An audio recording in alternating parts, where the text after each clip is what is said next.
ਵੈਸੇ ਮੇਰਾ ਬੜਾ ਪਿਆਰਾ ਪ੍ਰੋਗਰਾਮ ਹੈ, ਪਰੰਤੂ ਕਰੋਨਾ ਦੇ ਕਾਰਨ ਮੈਂ ਤੁਹਾਨੂੰ ਸਭ ਨੂੰ ਮਿਲ ਨਹੀਂ ਸਕਿਆ। ਇਸ ਲਈ ਮੇਰੇ ਲਈ ਅੱਜ ਦਾ ਪ੍ਰੋਗਰਾਮ ਵਿਸ਼ੇਸ਼ ਖੁਸ਼ੀ ਦਾ ਪ੍ਰੋਗਰਾਮ ਹੈ, ਕਿਉਂਕਿ ਇੱਕ ਲੰਬੇ ਅੰਤਰਾਲ ਦੇ ਬਾਅਦ ਤੁਹਾਨੂੰ ਸਾਰਿਆਂ ਨੂੰ ਮਿਲਣ ਦਾ ਮੌਕਾ ਮਿਲ ਰਿਹਾ ਹੈ। ਮੈਨੂੰ ਨਹੀਂ ਲੱਗਦਾ ਕਿ ਪ੍ਰੀਖਿਆ ਦੀ ਤੁਹਾਨੂੰ ਕੋਈ ਪਰੇਸ਼ਾਨੀ ਹੋਏਗੀ। ਮੈਂ ਸਹੀ ਹਾਂ ਨਾ? ਮੈਂ ਸਹੀ ਹਾਂ ਨਾ? ਤੁਹਾਨੂੰ ਕੋਈ ਟੈਨਸ਼ਨ ਨਹੀਂ ਹੋਏਗੀ ਨਾ?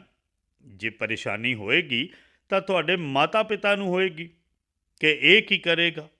ਸੱਚੀ ਦੱਸਿਓ, ਕਿਸ ਨੂੰ ਪਰੇਸ਼ਾਨੀ ਹੈ, ਤੁਹਾਨੂੰ ਕਿ ਤੁਹਾਡੇ ਪਰਿਵਾਰ ਵਾਲਿਆਂ ਨੂੰ?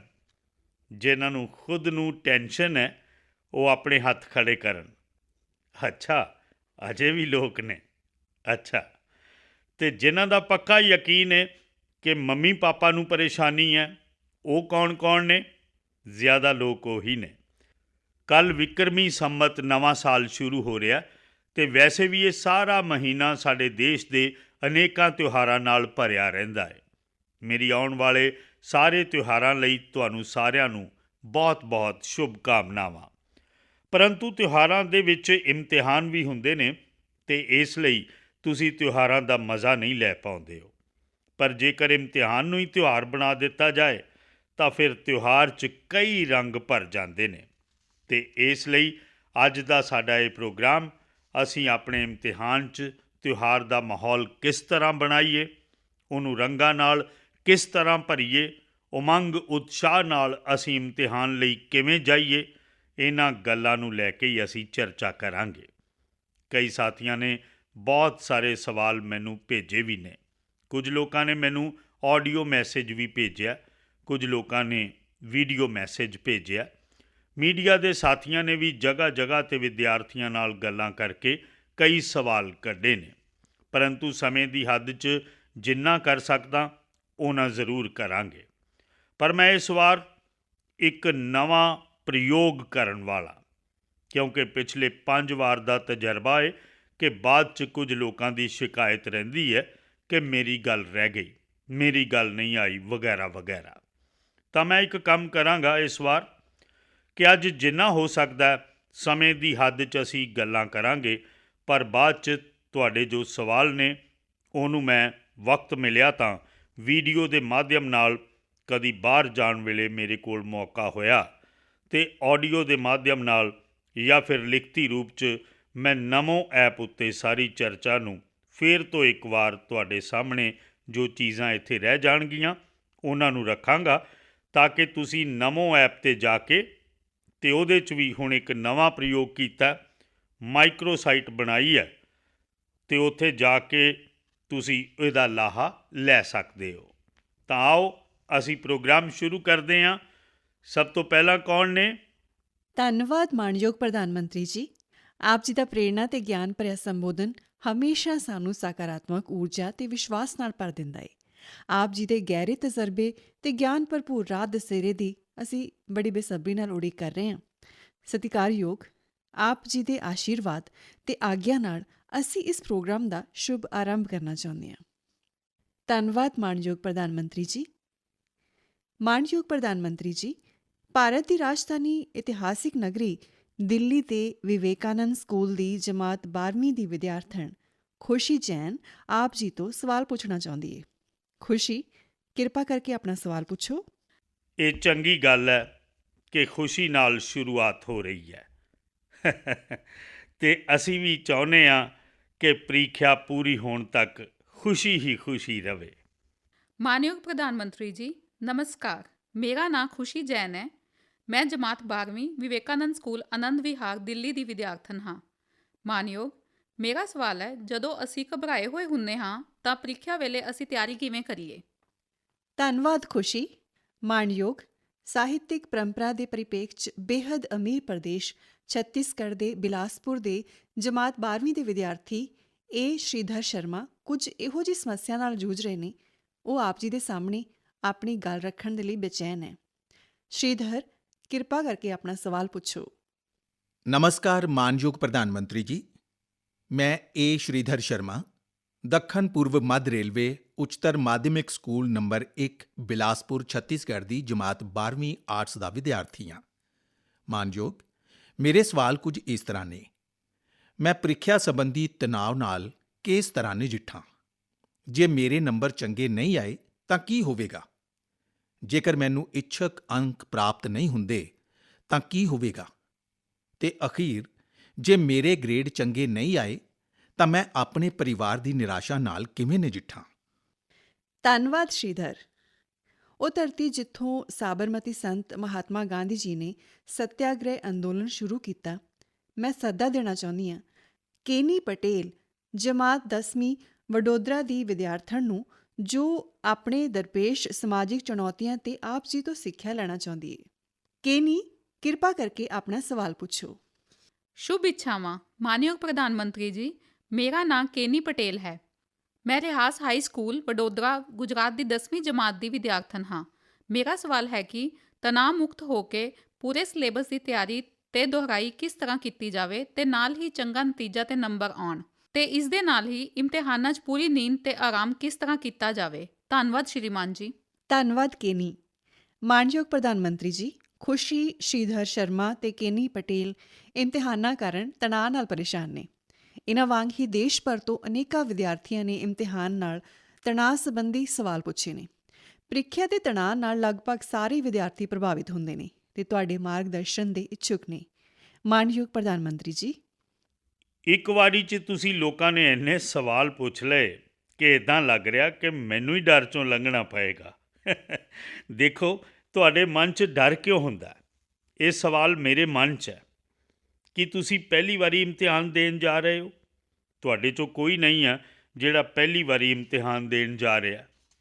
ਮਤਲਬ ਕਿ ਤੁਸੀਂ ਬਹੁਤ ਸਾਰੇ ਇਮਤਿਹਾਨ ਦੇ ਚੁੱਕੇ ਹੋ ਅਤੇ ਹੁਣ ਤਾਂ ਤੁਸੀਂ ਇਸ ਪ੍ਰਕਾਰ ਨਾਲ ਇਮਤਿਹਾਨਾਂ ਦੇ ਇਸ ਦੌਰ ਦੇ ਅਖੀਰ ਤੱਕ ਪਹੁੰਚ ਚੁੱਕੇ ਹੋ। ਇੰਨਾ ਵੱਡਾ ਸਮੁੰਦਰ ਪਾਰ ਕਰਨ ਦੇ ਬਾਅਦ ਕਿਨਾਰੇ 'ਤੇ ਡੁੱਬਣ ਦਾ ਡਰ, ਇਹ ਤਾਂ ਦਿਮਾਗ 'ਚ ਬੈਠਦਾ ਨਹੀਂ ਹੈ।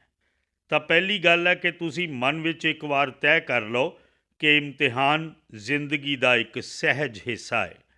ਸਾਡੀ ਤਰੱਕੀ ਦੇ ਸਫ਼ਰ ਦੇ ਛੋਟੇ-ਛੋਟੇ ਪੜਾਅ ਨੇ ਅਤੇ ਉਹਨਾਂ ਪੜਾਵਾਂ ਤੋਂ ਅਸੀਂ ਲੰਘਣਾ ਅਤੇ ਅਸੀਂ ਲੰਘ ਚੁੱਕੇ ਹਾਂ। ਜਦੋਂ ਇੰਨੀ ਵਾਰੀ ਅਸੀਂ ਇਮਤਿਹਾਨ ਦੇ ਚੁੱਕੇ ਹਾਂ, ਇਮਤਿਹਾਨ ਦਿੰਦੇ ਇੱਕ ਤਰ੍ਹਾਂ ਨਾਲ ਅਸੀਂ ਆਦੀ ਹੋ ਚੁੱਕੇ ਹਾਂ ਅਤੇ ਜਦੋਂ ਇਹ ਵਿਸ਼ਵਾਸ ਪੈਦਾ ਹੋ ਜਾਂਦਾ ਤਾਂ ਇਹੀ ਨਹੀਂ ਆਉਣ ਵਾਲੀ ਕਿਸੇ ਵੀ ਪ੍ਰੀਖਿਆ ਲਈ ਇਹ ਤਜਰਬਾ ਆਪਣੇ ਆਪ 'ਚ ਤੁਹਾਡੀ ਤਾਕਤ ਬਣ ਜਾਂਦਾ ਹੈ।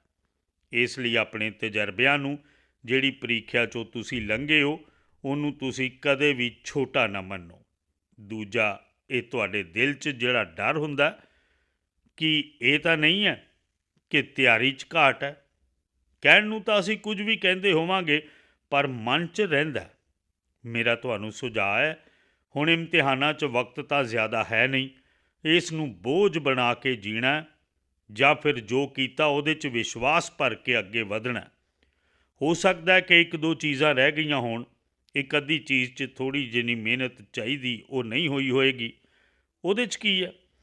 ਪਰ ਜੋ ਹੋਇਆ ਉਹਦੇ 'ਚ ਮੇਰਾ ਆਤਮ ਵਿਸ਼ਵਾਸ ਭਰਪੂਰ ਹੈ ਤਾਂ ਉਹ ਬਾਕੀ ਚੀਜ਼ਾਂ 'ਚ ਵੀ ਪੂਰਤੀ ਕਰ ਜਾਂਦਾ ਹੈ।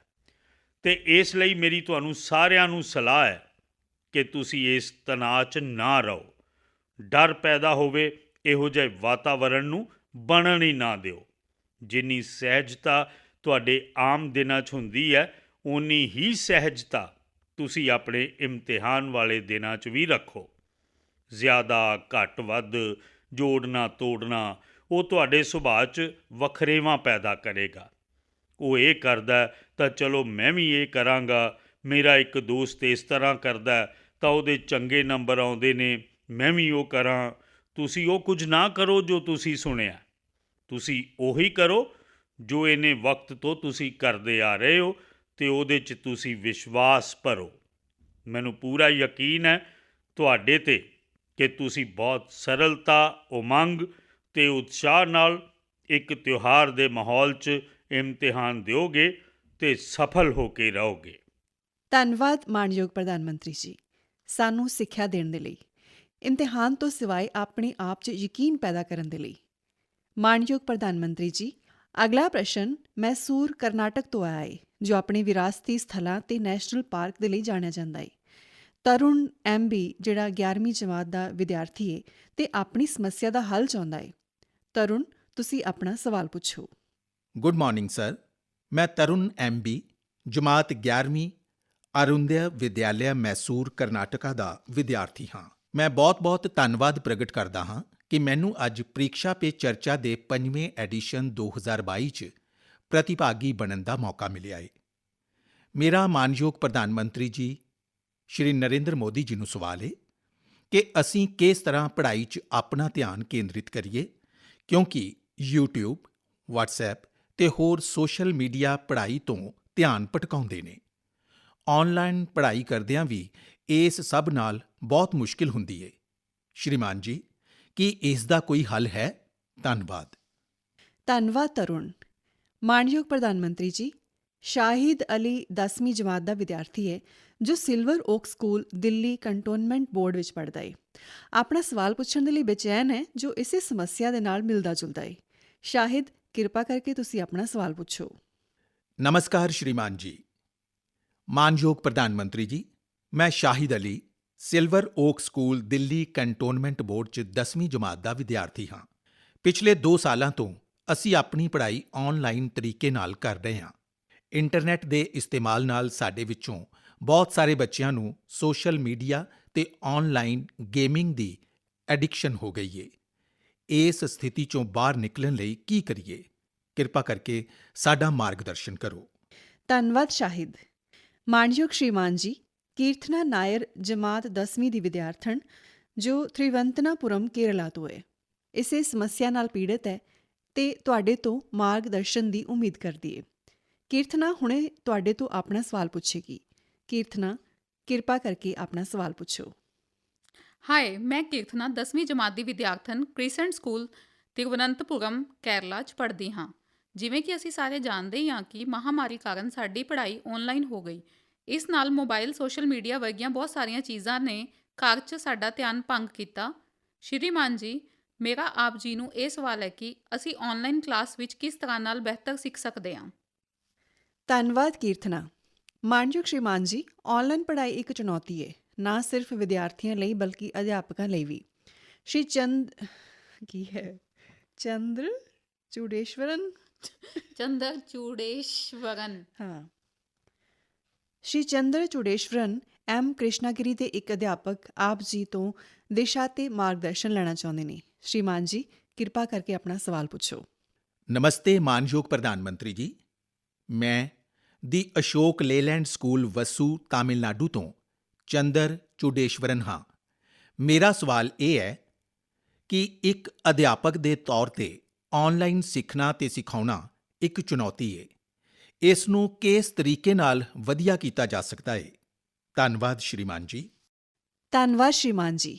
ਮਾਣਯੋਗ ਪ੍ਰਧਾਨ ਮੰਤਰੀ ਜੀ, ਤਰੁਣ, ਸ਼ਾਹਿਦ, ਕੀਰਤਨਾ, ਸ਼੍ਰੀ ਚੰਦਰ ਚੂੜੇਸ਼ਵਰਨ ਤੇ ਹੋਰ ਵੀ ਬਹੁਤ ਆਨਲਾਈਨ ਪੜ੍ਹਾਈ ਕਰਕੇ ਪਿਛਲੇ 2 ਸਾਲਾਂ ਤੋਂ ਸੋਸ਼ਲ ਮੀਡੀਆ ਦੇ ਨਾਲ ਮੋਬਾਈਲ ਦੇ ਆਦੀ ਹੋਣ ਤੇ ਧਿਆਨ ਭਟਕਣ ਦਾ ਕਾਰਨ ਬਣਦੇ ਨੇ। ਮਾਣਯੋਗ ਸ਼੍ਰੀਮਾਨ ਜੀ, ਪੂਰੇ ਦੇਸ਼ ਦੇ ਵੱਖ-ਵੱਖ ਭਾਗਾਂ ਤੋਂ ਸਾਨੂੰ ਬਹੁਤ ਸਾਰੇ ਮਿਲੇ-ਜੁਲੇ ਸਵਾਲ ਮਿਲੇ ਨੇ ਤੇ ਉਹਨਾਂ ਵਿੱਚੋਂ ਕੁਝ ਚੋਣਵੇਂ ਸਵਾਲ ਆਪ ਜੀ ਦੇ ਸਨਮੁਖ ਨੇ ਤਾਂ ਕਿ ਸਾਰਿਆਂ ਨੂੰ ਜਵਾਬ ਮਿਲ ਸਕੇ। ਮੈਂ ਆਪ ਜੀ ਨੂੰ ਗੁਜ਼ਾਰਿਸ਼ ਕਰਾਂਗੀ ਕਿ ਆਪ ਜੀ ਇਹਨਾਂ ਦਾ ਮਾਰਗਦਰਸ਼ਨ ਕਰੋ। ਮੇਰੇ ਮਨ 'ਚ ਇੱਕ ਸਵਾਲ ਆਉਂਦਾ ਹੈ। ਤੁਸੀਂ ਲੋਕਾਂ ਨੇ ਦੱਸਿਆ ਕਿ ਇੱਧਰ-ਉੱਧਰ ਭਟਕ ਜਾਂਦੇ ਹੋ। ਥੋੜ੍ਹਾ ਆਪਣੇ ਆਪ ਨੂੰ ਪੁੱਛੋ ਕਿ ਜਦੋਂ ਤੁਸੀਂ ਆਨਲਾਈਨ ਪੜ੍ਹਦੇ ਹੋ ਤਾਂ ਕੀ ਸੱਚਮੁੱਚ ਪੜ੍ਹਾਈ ਕਰਦੇ ਹੋ ਜਾਂ ਰੀਲ ਦੇਖਦੇ ਹੋ? ਹੁਣ ਮੈਂ ਤੁਹਾਨੂੰ ਹੱਥ ਉੱਪਰ ਨਹੀਂ ਕਰਾਵਾਂਗਾ, ਪਰ ਤੁਸੀਂ ਸਮਝ ਗਏ ਕਿ ਮੈਂ ਤੁਹਾਨੂੰ ਫੜ ਲਿਆ ਹੈ। ਹਕੀਕਤ 'ਚ ਦੋਸ਼ ਆਨਲਾਈਨ ਜਾਂ ਆਫਲਾਈਨ ਦਾ ਨਹੀਂ ਹੈ। ਤੁਸੀਂ ਮਹਿਸੂਸ ਕੀਤਾ ਹੋਵੇਗਾ ਕਿ ਜਮਾਤ 'ਚ ਵੀ ਬਹੁਤ ਵਾਰੀ ਤੁਹਾਡਾ ਸਰੀਰ ਜਮਾਤ 'ਚ ਹੋਏਗਾ, ਤੁਹਾਡੀਆਂ ਅੱਖਾਂ ਅਧਿਆਪਕ ਵੱਲ ਹੋਣਗੀਆਂ, ਪਰ ਕੰਨ 'ਚ ਇੱਕ ਵੀ ਗੱਲ ਨਹੀਂ ਜਾਂਦੀ ਹੋਏਗੀ ਕਿਉਂਕਿ ਤੁਹਾਡਾ ਦਿਮਾਗ ਕਿਤੇ ਹੋਰ ਹੋਏਗਾ। ਕੰਨ ਨੂੰ ਕੋਈ ਦਰਵਾਜ਼ਾ ਨਹੀਂ ਲਗਾਇਆ, ਕੋਈ ਬਾਰੀ ਨਹੀਂ ਲਗਾਈ, ਪਰ ਮਨ ਕਿਤੇ ਹੋਰ ਹੈ ਤਾਂ ਸੁਣਨਾ ਹੀ ਬੰਦ ਹੋ ਜਾਂਦਾ ਹੈ, ਰਜਿਸਟਰ ਹੀ ਨਹੀਂ ਹੁੰਦਾ। ਜੋ ਚੀਜ਼ਾਂ ਆਫਲਾਈਨ ਹੁੰਦੀਆਂ ਨੇ ਉਹੀ ਆਨਲਾਈਨ ਵੀ ਹੁੰਦੀਆਂ ਨੇ। ਇਹਦਾ ਮਤਲਬ ਹੈ ਮਾਧਿਅਮ ਸਮੱਸਿਆ ਨਹੀਂ ਹੈ, ਮਨ ਸਮੱਸਿਆ ਹੈ। ਮਾਧਿਅਮ ਆਨਲਾਈਨ ਹੋਵੇ ਜਾਂ ਆਫਲਾਈਨ, ਜੇਕਰ ਮੇਰਾ ਮਨ ਪੂਰੀ ਤਰ੍ਹਾਂ ਉਸ ਨਾਲ ਜੁੜਿਆ ਹੋਇਆ, ਉਸ ਵਿੱਚ ਡੁੱਬਿਆ ਹੋਇਆ, ਮੇਰਾ ਇੱਕ ਖੋਜੀ ਮਨ ਹੈ ਜੋ ਉਸ ਦੀਆਂ ਬਾਰੀਕੀਆਂ ਨੂੰ ਫੜਨ ਦੀ ਕੋਸ਼ਿਸ਼ ਕਰ ਰਿਹਾ, ਤਾਂ ਤੁਹਾਡੇ ਲਈ ਔਨਲਾਈਨ ਜਾਂ ਆਫਲਾਈਨ ਮੈਂ ਨਹੀਂ ਮੰਨਦਾ ਕਿ ਕੋਈ ਫਰਕ ਪੈ ਸਕਦਾ। ਅਤੇ ਇਸ ਲਈ ਅਸੀਂ ਜਿਵੇਂ ਯੁੱਗ ਬਦਲਦਾ ਹੈ ਤਾਂ ਮਾਧਿਅਮ ਵੀ ਬਦਲਦੇ ਰਹਿੰਦੇ ਨੇ। ਹੁਣ ਪੈਦਲ ਜ਼ਮਾਨੇ ਵਿੱਚ ਜਦ ਗੁਰੂਕੁਲ ਚੱਲਦੇ ਸਨ ਸਦੀਆਂ ਪਹਿਲਾਂ, ਸਾਲਾਂ ਪਹਿਲਾਂ, ਤਾਂ ਉੱਥੇ ਤਾਂ ਪ੍ਰਿੰਟਿੰਗ ਪੇਪਰ ਵੀ ਨਹੀਂ ਸਨ, ਤਾਂ ਉਸ ਸਮੇਂ ਕੋਈ ਕਿਤਾਬ ਵੀ ਨਹੀਂ ਸੀ। ਇਸੇ ਤਰ੍ਹਾਂ ਹੀ ਕੰਠ ਸਾਰਾ ਕੁਝ ਚੱਲਦਾ ਸੀ। ਉਹਨਾਂ ਦੀ ਸ਼ਰਵਣ ਸ਼ਕਤੀ ਇੰਨੀ ਤੇਜ਼ ਰਹਿੰਦੀ ਸੀ ਕਿ ਸੁਣਦੇ ਸਨ ਅਤੇ ਉਸ ਨੂੰ ਯਾਦ ਕਰ ਲੈਂਦੇ ਸਨ, ਅਤੇ ਪੀੜ੍ਹੀ ਦਰ ਪੀੜ੍ਹੀ ਕੰਨਾਂ ਰਾਹੀਂ ਸਿੱਖ ਕੇ ਬਾਅਦ ਵਿੱਚ ਯੁੱਗ ਬਦਲ ਗਿਆ, ਪ੍ਰਿੰਟਡ ਮਟੀਰੀਅਲ ਆ ਗਿਆ, ਕਿਤਾਬਾਂ ਆਉਣ ਲੱਗੀਆਂ, ਤਾਂ ਉਸ ਨੇ ਉਸ ਵਿੱਚ ਢਾਲ ਲਿਆ। ਇਹ ਐਵੋਲੂਸ਼ਨ ਲਗਾਤਾਰ ਚੱਲਦਾ ਰਿਹਾ ਅਤੇ ਇਹੀ ਮਾਨਵ ਜੀਵਨ ਦੀ ਵਿਸ਼ੇਸ਼ਤਾ ਹੈ ਅਤੇ ਉਹ ਐਵੋਲੂਸ਼ਨ ਦਾ ਇੱਕ ਹਿੱਸਾ ਹੈ ਕਿ ਅੱਜ ਅਸੀਂ ਡਿਜੀਟਲ ਗੈਜਟਸ ਦੇ ਮਾਧਿਅਮ ਨਾਲ, ਨਵੇਂ ਟੈਕਨੋਲੋਜੀਕਲ ਟੂਲਸ ਦੇ ਮਾਧਿਅਮ ਨਾਲ ਬੜੀ ਆਸਾਨੀ ਨਾਲ ਚੀਜ਼ਾਂ ਨੂੰ ਪ੍ਰਾਪਤ ਕਰ ਸਕਦੇ ਹਾਂ ਅਤੇ ਬੜੇ ਵਿਆਪਕ ਰੂਪ ਨਾਲ ਪ੍ਰਾਪਤ ਕਰ ਸਕਦੇ ਹਾਂ। ਇਸ ਨੂੰ ਸਾਨੂੰ ਇੱਕ ਓਪਰਚੁਨਿਟੀ ਮੰਨਣਾ ਚਾਹੀਦਾ ਹੈ, ਸਾਨੂੰ ਇਸ ਨੂੰ ਸਮੱਸਿਆ ਨਹੀਂ ਮੰਨਣਾ ਚਾਹੀਦਾ। ਪਰ ਇਹ ਵੀ ਸਹੀ ਹੈ ਕਿ ਕਦੇ ਸਾਨੂੰ ਇਹ ਕੋਸ਼ਿਸ਼ ਕਰਨੀ ਚਾਹੀਦੀ ਹੈ ਅਸੀਂ ਔਨਲਾਈਨ ਸਾਡੀ ਪੜ੍ਹਾਈ ਨੂੰ ਇੱਕ ਰਿਵਾਰਡ ਦੇ ਰੂਪ ਵਿੱਚ ਆਪਣੇ ਟਾਈਮ ਟੇਬਲ ਵਿੱਚ ਰੱਖ ਸਕਦੇ ਹਾਂ। ਮੈਨੂੰ ਪੱਕਾ ਵਿਸ਼ਵਾਸ ਹੈ ਕਿ ਮੰਨ ਲਓ ਆਪਣੇ ਅਧਿਆਪਕ ਦੁਆਰਾ ਮਿਲੇ ਹੋਏ ਨੋਟਸ, ਸਟੈਂਡਰਡ ਮਟੀਰੀਅਲ ਔਨਲਾਈਨ ਕਿਤੇ ਹੋਰ ਅਵੇਲੇਬਲ ਹੈ, ਦੋਨਾਂ ਨੂੰ ਬਰਾਬਰ ਦੇਖਾਂਗੇ ਤਾਂ ਆਪ ਹੀ ਉਸ ਦਾ ਵੈਲਿਊ ਐਡੀਸ਼ਨ ਕਰ ਸਕਦੇ ਹਾਂ। ਤੁਸੀਂ ਕਹੋਗੇ ਹਾਂ ਅਧਿਆਪਕ ਨੇ ਮੈਨੂੰ ਇੰਝ ਦੱਸਿਆ ਸੀ, ਮੈਨੂੰ ਇੰਨਾ ਯਾਦ ਰਿਹਾ ਸੀ, ਇੱਥੇ ਮੈਨੂੰ 2 ਚੀਜ਼ਾਂ ਵਧੀਆ ਮਿਲ ਗਈਆਂ ਨੇ, ਵਧੀਆ ਤਰੀਕੇ ਨਾਲ ਮਿਲ ਗਈਆਂ ਨੇ, ਮੈਂ ਦੋਨਾਂ ਦਾ ਜੋੜ ਕਰ ਦਿਆਂਗਾ, ਤਾਂ ਇਹ ਤੁਹਾਡੀ ਤਾਕਤ ਬਹੁਤ ਵਧਾ ਦੇਣਗੇ। ਔਨਲਾਈਨ ਦਾ ਦੂਜਾ ਲਾਭ ਇਹ ਹੈ ਕਿ ਆਖਿਰਕਾਰ ਸਿੱਖਿਆ ਦਾ ਇੱਕ ਹਿੱਸਾ ਹੈ ਗਿਆਨ ਅਰਜਿਤ ਕਰਨਾ। ਹੁਣ ਔਨਲਾਈਨ ਅਤੇ ਆਫਲਾਈਨ ਦਾ ਸਿਧਾਂਤ ਕੀ ਪ੍ਰਸਿੱਧ ਹੈ? ਮੈਂ ਮੰਨਦਾ ਕਿ ਔਨਲਾਈਨ ਪਾਉਣ ਲਈ ਹੈ, ਆਫਲਾਈਨ ਬਣਨ ਲਈ ਹੈ। ਮੈਂ ਕਿੰਨਾ ਗਿਆਨ ਪਾਉਣਾ ਚਾਹੁੰਦਾ, ਕਿੰਨਾ ਪ੍ਰਾਪਤ ਕਰਨਾ ਹੈ, ਮੈਂ ਔਨਲਾਈਨ ਜਾ ਕੇ ਦੁਨੀਆ ਦੇ ਜਿਸ ਕੋਨੇ ਤੋਂ ਅਵੇਲੇਬਲ ਹੈ ਮੈਂ ਆਪਣੇ ਆਈਫੋਨ 'ਤੇ ਜਾਂ ਆਈਪੈਡ 'ਤੇ ਲੈ ਆਵਾਂਗਾ, ਅਤੇ ਆਫਲਾਈਨ ਜੋ ਮੈਂ ਉੱਥੇ ਪਾਇਆ ਉਸ ਨੂੰ ਵਧਣ ਫੁੱਲਣ ਦਾ ਮੈਂ ਅਵਸਰ ਦਿਆਂਗਾ।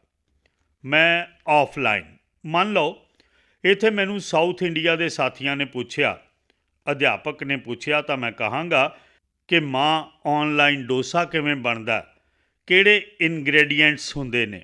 ਵਧੀਆ ਤੋਂ ਵਧੀਆ ਡੋਸਾ ਤੁਸੀਂ ਕੰਪਿਊਟਰ 'ਤੇ ਬਣਾ ਦਿੱਤਾ, ਸਾਰੇ ਇਨਗ੍ਰੇਡੀਐਂਟਸ ਦਾ ਉਪਯੋਗ ਕਰ ਲਿਆ, ਪੇਟ ਵੀ ਭਰੇਗਾ ਕੀ?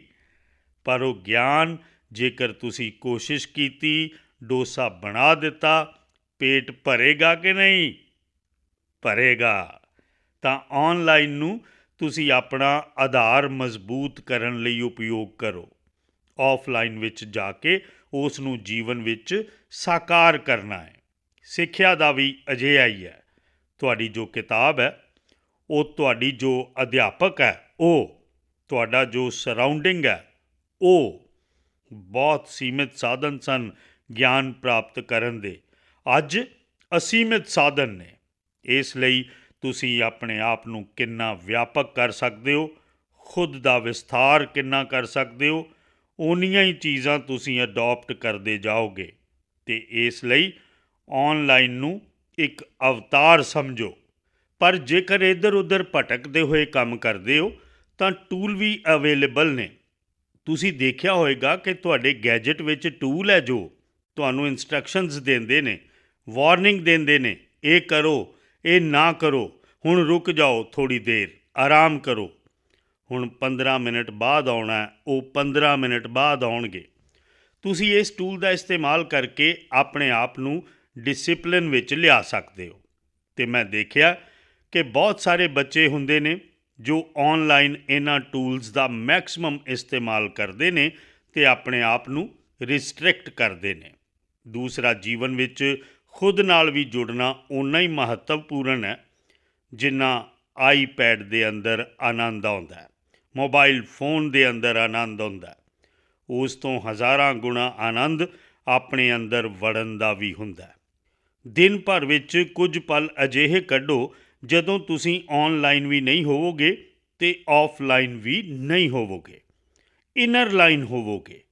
ਜਿੰਨਾ ਅੰਦਰ ਜਾਓਗੇ ਤੁਸੀਂ ਆਪਣੀ ਊਰਜਾ ਨੂੰ ਅਨੁਭਵ ਕਰੋਗੇ। ਜੇਕਰ ਇਹਨਾਂ ਚੀਜ਼ਾਂ ਨੂੰ ਕਰ ਲੈਂਦੇ ਹੋ ਤਾਂ ਮੈਨੂੰ ਨਹੀਂ ਲੱਗਦਾ ਕਿ ਸਾਰੇ ਸੰਕਟ ਤੁਹਾਡੇ ਲਈ ਕਠਿਨਾਈ ਪੈਦਾ ਕਰਨਗੇ। ਮਾਣਯੋਗ ਪ੍ਰਧਾਨ ਮੰਤਰੀ ਜੀ, ਤੁਸੀਂ ਸਾਨੂੰ ਮੂਲ ਮੰਤਰ ਦਿੱਤਾ ਕਿ ਜਦ ਅਸੀਂ ਇਕਾਗਰ ਹੋ ਕੇ ਪੜ੍ਹਾਈ ਕਰੀਏ ਤਾਂ ਸਫਲਤਾ ਸਾਨੂੰ ਜ਼ਰੂਰ ਮਿਲੇਗੀ। ਧੰਨਵਾਦ ਮਹੋਦਿਆ। ਮਾਣਯੋਗ ਪ੍ਰਧਾਨ ਮੰਤਰੀ ਜੀ, ਵੈਦਿਕ ਘਾਟੀ ਸੱਭਿਅਤਾ ਅਤੇ ਸਿੰਧੂ ਘਾਟੀ ਸੱਭਿਅਤਾ ਦੇ ਮੁੱਖ ਨਿਵਾਸ ਸਥਾਨ ਪਾਣੀਪਤ, ਹਰਿਆਣਾ ਤੋਂ ਸੁਸ਼੍ਰੀ ਸੁਮਨ ਰਾਣੀ, ਜੋ ਕਿ ਇੱਕ ਟੀਚਰ ਨੇ, ਤੁਹਾਡੇ ਰੂਬਰੂ ਆਪਣਾ ਪ੍ਰਸ਼ਨ ਰੱਖਣਾ ਚਾਹੁੰਦੇ ਨੇ। ਸੁਸ਼੍ਰੀ ਸੁਮਨ ਰਾਣੀ ਮੈਮ, ਕਿਰਪਾ ਕਰਕੇ ਆਪਣਾ ਪ੍ਰਸ਼ਨ ਪੁੱਛੋ। ਮਾਨਯੋਗ ਸਰ, ਮੈਂ ਸੁਮਨ ਰਾਣੀ, TGT social science, DAV police public school, Panipat ਤੋਂ। ਸਰ, ਮੇਰਾ ਤੁਹਾਡੇ ਕੋਲੋਂ ਪ੍ਰਸ਼ਨ ਹੈ ਕਿ ਨਵੀਂ ਸਿੱਖਿਆ ਨੀਤੀ ਵਿਦਿਆਰਥੀਆਂ ਨੂੰ ਉਹਨਾਂ ਦੇ ਕੌਸ਼ਲ ਨੂੰ ਵਿਕਸਿਤ ਕਰਨ ਲਈ ਨਵੇਂ ਮੌਕੇ ਕਿਵੇਂ ਮੁਹੱਈਆ ਕਰੇਗੀ? ਧੰਨਵਾਦ ਸ਼੍ਰੀਮਾਨ ਜੀ। ਧੰਨਵਾਦ ਮੈਮ। ਮਾਣਯੋਗ ਸਰ, ਪੂਰਬ ਦੇ ਸਕਾਟਲੈਂਡ ਨਾਂ ਨਾਲ ਪ੍ਰਸਿੱਧ ਮੇਘਾਲਿਆ ਦੇ ਈਸਟ ਖਾਸੀ ਹਿਲਮ ਦੀ ਜਮਾਤ 9ਵੀਂ ਦੀ ਵਿਦਿਆਰਥਣ ਸ਼ੀਲਾ ਵੈਸ਼ਨਵੀ ਵੀ ਇਸੇ ਵਿਸ਼ੇ ਤੇ ਤੁਹਾਡੇ ਕੋਲੋਂ ਪ੍ਰਸ਼ਨ ਪੁੱਛਣਾ ਚਾਹੁੰਦੀ ਹੈ। ਸ਼ੀਲਾ, ਕਿਰਪਾ ਕਰਕੇ ਆਪਣਾ ਪ੍ਰਸ਼ਨ ਰੱਖੋ। Good morning sir. Jawahar Nagar Vidyalaya, east Khasi hills, Meghalaya ਤੋਂ ਕਲਾਸ 9ਵੀਂ ਦੀ ਸਟੂਡੈਂਟ। ਮੇਰਾ ਪ੍ਰਸ਼ਨ ਮਾਨਯੋਗ ਪ੍ਰਧਾਨ ਮੰਤਰੀ ਜੀ ਨੂੰ ਇਹ ਹੈ ਕਿ how provisions of national education policy will empower students life in particular as society in general and pave way for ਨਇਆ Bharat. Thank you sir. Thank you Sheela. ਮਾਣਯੋਗ ਪ੍ਰਧਾਨ ਮੰਤਰੀ ਜੀ, ਨਵੀਂ ਸਿੱਖਿਆ ਨੀਤੀ ਨੂੰ ਧਿਆਨ 'ਚ ਰੱਖਦਿਆਂ ਹੋਇਆਂ ਇਸ ਤਰ੍ਹਾਂ ਦੇ ਕਈ ਹੋਰ ਵੀ ਸਵਾਲ ਦੇਸ਼ ਭਰ 'ਚੋਂ ਪ੍ਰਾਪਤ ਹੋਏ ਨੇ, ਜਿਨ੍ਹਾਂ 'ਚ ਵਿਦਿਆਰਥੀਆਂ ਨੇ ਇਹ ਪ੍ਰਗਟਾਇਆ ਹੈ ਕਿ ਸਾਡੀ ਦਿਲਚਸਪੀ ਕੁਝ ਹੋਰ ਹੁੰਦੀ ਹੈ ਅਤੇ ਅਸੀਂ ਵਿਸ਼ਾ ਕੋਈ ਹੋਰ ਪੜ੍ਹ ਰਹੇ ਹੁੰਦੇ ਹਾਂ।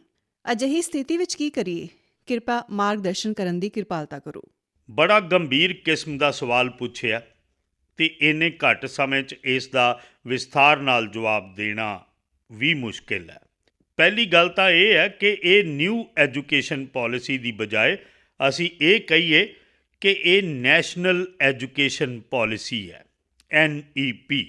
ਕੁਝ ਲੋਕ N ਨੂੰ ਨਿਊ ਕਹਿੰਦੇ ਨੇ। ਐਕਚੁਅਲੀ ਇਹ ਨੈਸ਼ਨਲ ਐਜੂਕੇਸ਼ਨਲ ਪਾਲਿਸੀ ਹੈ ਅਤੇ ਮੈਨੂੰ ਚੰਗਾ ਲੱਗਾ ਕਿ ਤੁਸੀਂ ਪੁੱਛਿਆ। ਸ਼ਾਇਦ ਹੀ ਦੁਨੀਆ 'ਚ ਸਿੱਖਿਆ ਦੀ ਨੀਤੀ ਨਿਰਧਾਰਨ 'ਚ ਇੰਨੇ ਲੋਕਾਂ ਦਾ ਇਨਵੋਲਵਮੈਂਟ ਹੋਇਆ ਹੋਏਗਾ, ਇੰਨੇ ਲੈਵਲ 'ਤੇ ਹੋਇਆ ਹੋਏਗਾ। ਇਹ ਆਪਣੇ ਆਪ 'ਚ ਸ਼ਾਇਦ ਇੱਕ ਬਹੁਤ ਵੱਡਾ ਵਰਲਡ ਰਿਕਾਰਡ ਹੈ। 2014 'ਚ ਜਦੋਂ ਮੈਨੂੰ ਇਸ ਕੰਮ ਲਈ ਆਪ ਸਭ ਨੇ ਪਸੰਦ ਕੀਤਾ ਤਾਂ ਸ਼ੁਰੂਆਤ ਤੋਂ ਹੀ ਇਸ ਕੰਮ 'ਚ ਲੱਗੇ ਸੀ।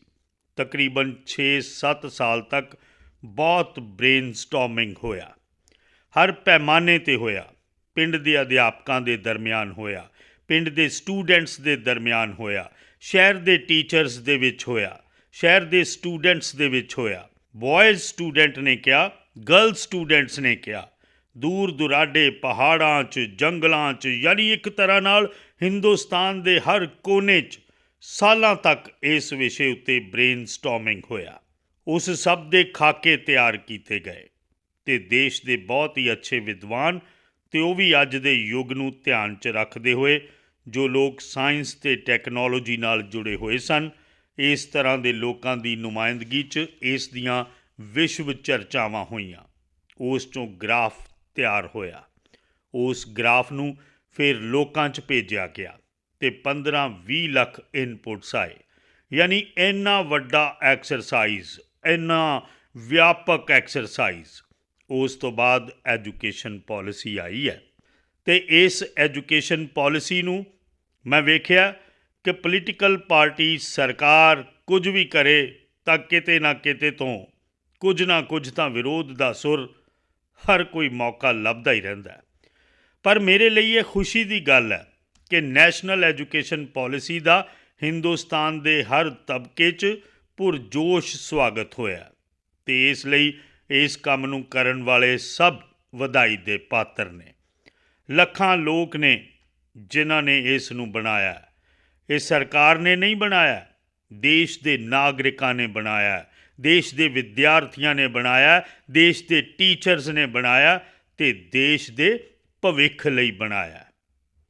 ਹੁਣ ਇੱਕ ਛੋਟਾ ਜਿਹਾ ਵਿਸ਼ਾ, ਪਹਿਲਾਂ ਸਾਡੇ ਇੱਥੇ ਖੇਡਾਂ ਨੂੰ ਐਕਸਟਰਾ ਐਕਟੀਵਿਟੀ ਮੰਨਿਆ ਜਾਂਦਾ ਸੀ।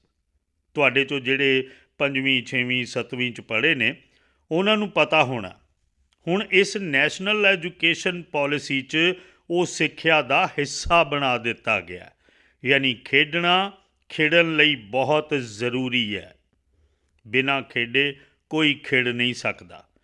ਜੇ ਤੁਸੀਂ ਖੇਡਣਾ ਚਾਹੁੰਦੇ ਹੋ, ਖੁੱਲ੍ਹਣਾ ਚਾਹੁੰਦੇ ਹੋ ਤਾਂ ਖੇਡ ਜੀਵਨ 'ਚ ਬਹੁਤ ਜ਼ਰੂਰੀ ਹੈ। ਟੀਮ ਸਪਿਰਿਟ ਆਉਂਦੀ ਹੈ, ਸਾਹਸ ਆਉਂਦਾ ਹੈ, ਆਪਣੇ ਕੰਪੀਟੀਟਰ ਨੂੰ ਸਮਝਣ ਦੀ ਤਾਕਤ ਆਉਂਦੀ ਹੈ। ਇਹ ਸਾਰੀਆਂ ਚੀਜ਼ਾਂ ਜੋ ਕਿਤਾਬਾਂ ਤੋਂ ਅਸੀਂ ਸਿੱਖਦੇ ਹਾਂ, ਖੇਡ ਦੇ ਮੈਦਾਨ ਤੋਂ ਅਸੀਂ ਆਸਾਨੀ ਨਾਲ ਸਿੱਖ ਸਕਦੇ ਹਾਂ। ਪਰ ਪਹਿਲਾਂ ਉਹ ਸਾਡੀ ਸਿੱਖਿਆ ਵਿਵਸਥਾ ਤੋਂ ਬਾਹਰ ਸੀ, ਐਕਸਟਰਾ ਐਕਟੀਵਿਟੀ ਸੀ। ਉਸ ਨੂੰ ਪ੍ਰਤਿਸ਼ਠਾ ਦਿੱਤੀ, ਤਬਦੀਲੀ ਆਉਣ ਵਾਲੀ ਹੈ ਅਤੇ ਇੰਨੀ ਦਿਨੀਂ ਖੇਡਾਂ 'ਚ ਜੋ ਦਿਲਚਸਪੀ ਵੱਧ ਰਹੀ ਹੈ ਉਸ ਨੂੰ ਇੱਕ ਪ੍ਰਤਿਸ਼ਠਾ ਮਿਲੀ। ਫਰਕ ਮੈਂ ਤੁਹਾਨੂੰ ਐਸੀ ਚੀਜ਼ ਦੱਸ ਰਿਹਾ ਜੋ ਤੁਹਾਡੇ ਧਿਆਨ 'ਚ ਆਏ। ਕਹਿਣ ਲਈ ਤੁਹਾਡੇ ਕੋਲ ਬਹੁਤ ਸਾਰੀਆਂ ਚੀਜ਼ਾਂ ਨੇ। ਉਸੇ ਤਰ੍ਹਾਂ ਕੀ ਅਸੀਂ 20ਵੀਂ ਸਦੀ ਦੀਆਂ ਨੀਤੀਆਂ ਨੂੰ ਲੈ ਕੇ 21ਵੀਂ ਸਦੀ ਦਾ ਨਿਰਮਾਣ ਕਰ ਸਕਦੇ ਹਾਂ? ਮੈਂ ਆਪ ਸਭ ਲੋਕਾਂ ਨੂੰ ਪੁੱਛਦਾ, 20ਵੀਂ ਸਦੀ ਦੀ ਸੋਚ, 20ਵੀਂ ਸਦੀ ਦੀ ਵਿਵਸਥਾ, 20ਵੀਂ ਸਦੀ ਦੀ ਨੀਤੀ, ਇਸ ਨਾਲ ਕੀ ਅਸੀਂ 21ਵੀਂ ਸਦੀ 'ਚ ਅੱਗੇ ਵੱਧ ਸਕਦੇ ਹਾਂ? ਜ਼ਰਾ ਜ਼ੋਰ ਨਾਲ ਦੱਸੋ ਨਾ। ਨਹੀਂ ਵੱਧ ਸਕਦੇ ਨਾ, ਤਾਂ ਸਾਨੂੰ 21ਵੀਂ ਸਦੀ ਦੇ ਹਿਸਾਬ ਨਾਲ ਆਪਣੀਆਂ ਸਾਰੀਆਂ ਵਿਵਸਥਾਵਾਂ ਨੂੰ, ਸਾਰੀਆਂ ਨੀਤੀਆਂ ਨੂੰ ਢਾਲਣਾ ਚਾਹੀਦਾ ਜਾਂ ਨਹੀਂ ਢਾਲਣਾ ਚਾਹੀਦਾ। ਜੇ ਅਸੀਂ ਆਪਣੇ ਆਪ ਨੂੰ ਇਵੋਲਵ ਨਹੀਂ ਕਰਾਂਗੇ ਤਾਂ ਅਸੀਂ ਠਹਿਰ ਜਾਵਾਂਗੇ, ਅਤੇ ਠਹਿਰ ਹੀ ਨਹੀਂ ਜਾਵਾਂਗੇ, ਸਗੋਂ ਪਿਛੜ ਜਾਵਾਂਗੇ। ਅਤੇ ਇਸ ਲਈ ਵੀ ਵੈਸੇ ਸਮਾਂ ਜਿੰਨਾ ਜ਼ਿਆਦਾ ਜਾਣਾ ਚਾਹੀਦਾ ਉਸ ਤੋਂ ਜ਼ਿਆਦਾ ਚਲਾ ਗਿਆ। ਉਸ ਨਾਲ ਦੇਸ਼ ਦਾ ਨੁਕਸਾਨ ਹੋਇਆ।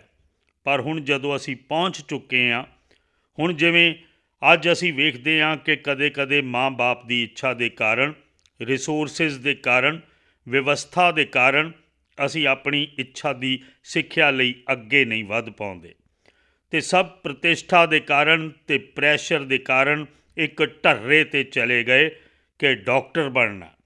ਪਰ ਸਾਡੀ ਇਨਸਟਿੰਕਟ ਹੈ ਉਹ ਕੁਝ ਹੋਰ ਹੈ। ਮੈਨੂੰ ਵਾਈਲਡ ਲਾਈਫ 'ਚ ਇੰਟਰਸਟ ਹੈ, ਮੈਨੂੰ ਪੇਂਟਿੰਗ 'ਚ ਇੰਟਰਸਟ ਹੈ, ਮੈਨੂੰ ਟੈਕਨੋਲੋਜੀ 'ਚ ਇੰਟਰਸਟ ਹੈ, ਮੈਨੂੰ ਸਾਇੰਸ 'ਚ ਇੰਟਰਸਟ ਹੈ, ਮੈਨੂੰ ਰਿਸਰਚ 'ਚ ਇੰਟਰਸਟ ਹੈ। ਹੁਣ ਵਜ੍ਹਾ ਕਰਕੇ ਮੈਡੀਕਲ 'ਚ ਤਾਂ ਚਲਾ ਗਿਆ। ਪਹਿਲਾਂ ਤਾਂ ਗਏ ਤਾਂ ਇਸ ਪਾਈਪਲਾਈਨ 'ਚ ਵੜੇ, ਤੁਸੀਂ ਤਾਂ ਉੱਥੋਂ ਹੀ ਨਿਕਲਣਾ ਪਏਗਾ ਦੂਜੇ ਪਾਸਿਓਂ। ਹੁਣ ਅਸੀਂ ਕਹਿ ਦਿੱਤਾ ਕਿ ਅਜਿਹਾ ਜ਼ਰੂਰੀ ਨਹੀਂ ਹੈ ਕਿ ਤੁਸੀਂ ਦਾਖਲਾ ਲੈ ਲਿਆ ਪਰ 1 ਸਾਲ 2 ਸਾਲ ਬਾਅਦ ਲੱਗੇ ਕਿ ਨਹੀਂ ਮੇਰਾ ਰਸਤਾ ਤਾਂ ਇਹ ਨਹੀਂ, ਮੇਰਾ ਤਾਂ ਮਿਜ਼ਾਜ ਉਹ ਹੈ, ਉੱਧਰ ਜਾਣਾ ਚਾਹੁੰਦਾ। ਤਾਂ ਹੁਣ ਨੈਸ਼ਨਲ ਐਜੂਕੇਸ਼ਨ ਪੋਲਿਸੀ ਤੁਹਾਨੂੰ ਨਵੇਂ ਰਸਤੇ ਉੱਤੇ ਜਾਣ ਦਾ ਮੌਕਾ ਦਿੰਦੀ ਹੈ, ਸਨਮਾਨ ਨਾਲ ਮੌਕਾ ਦਿੰਦੀ ਹੈ।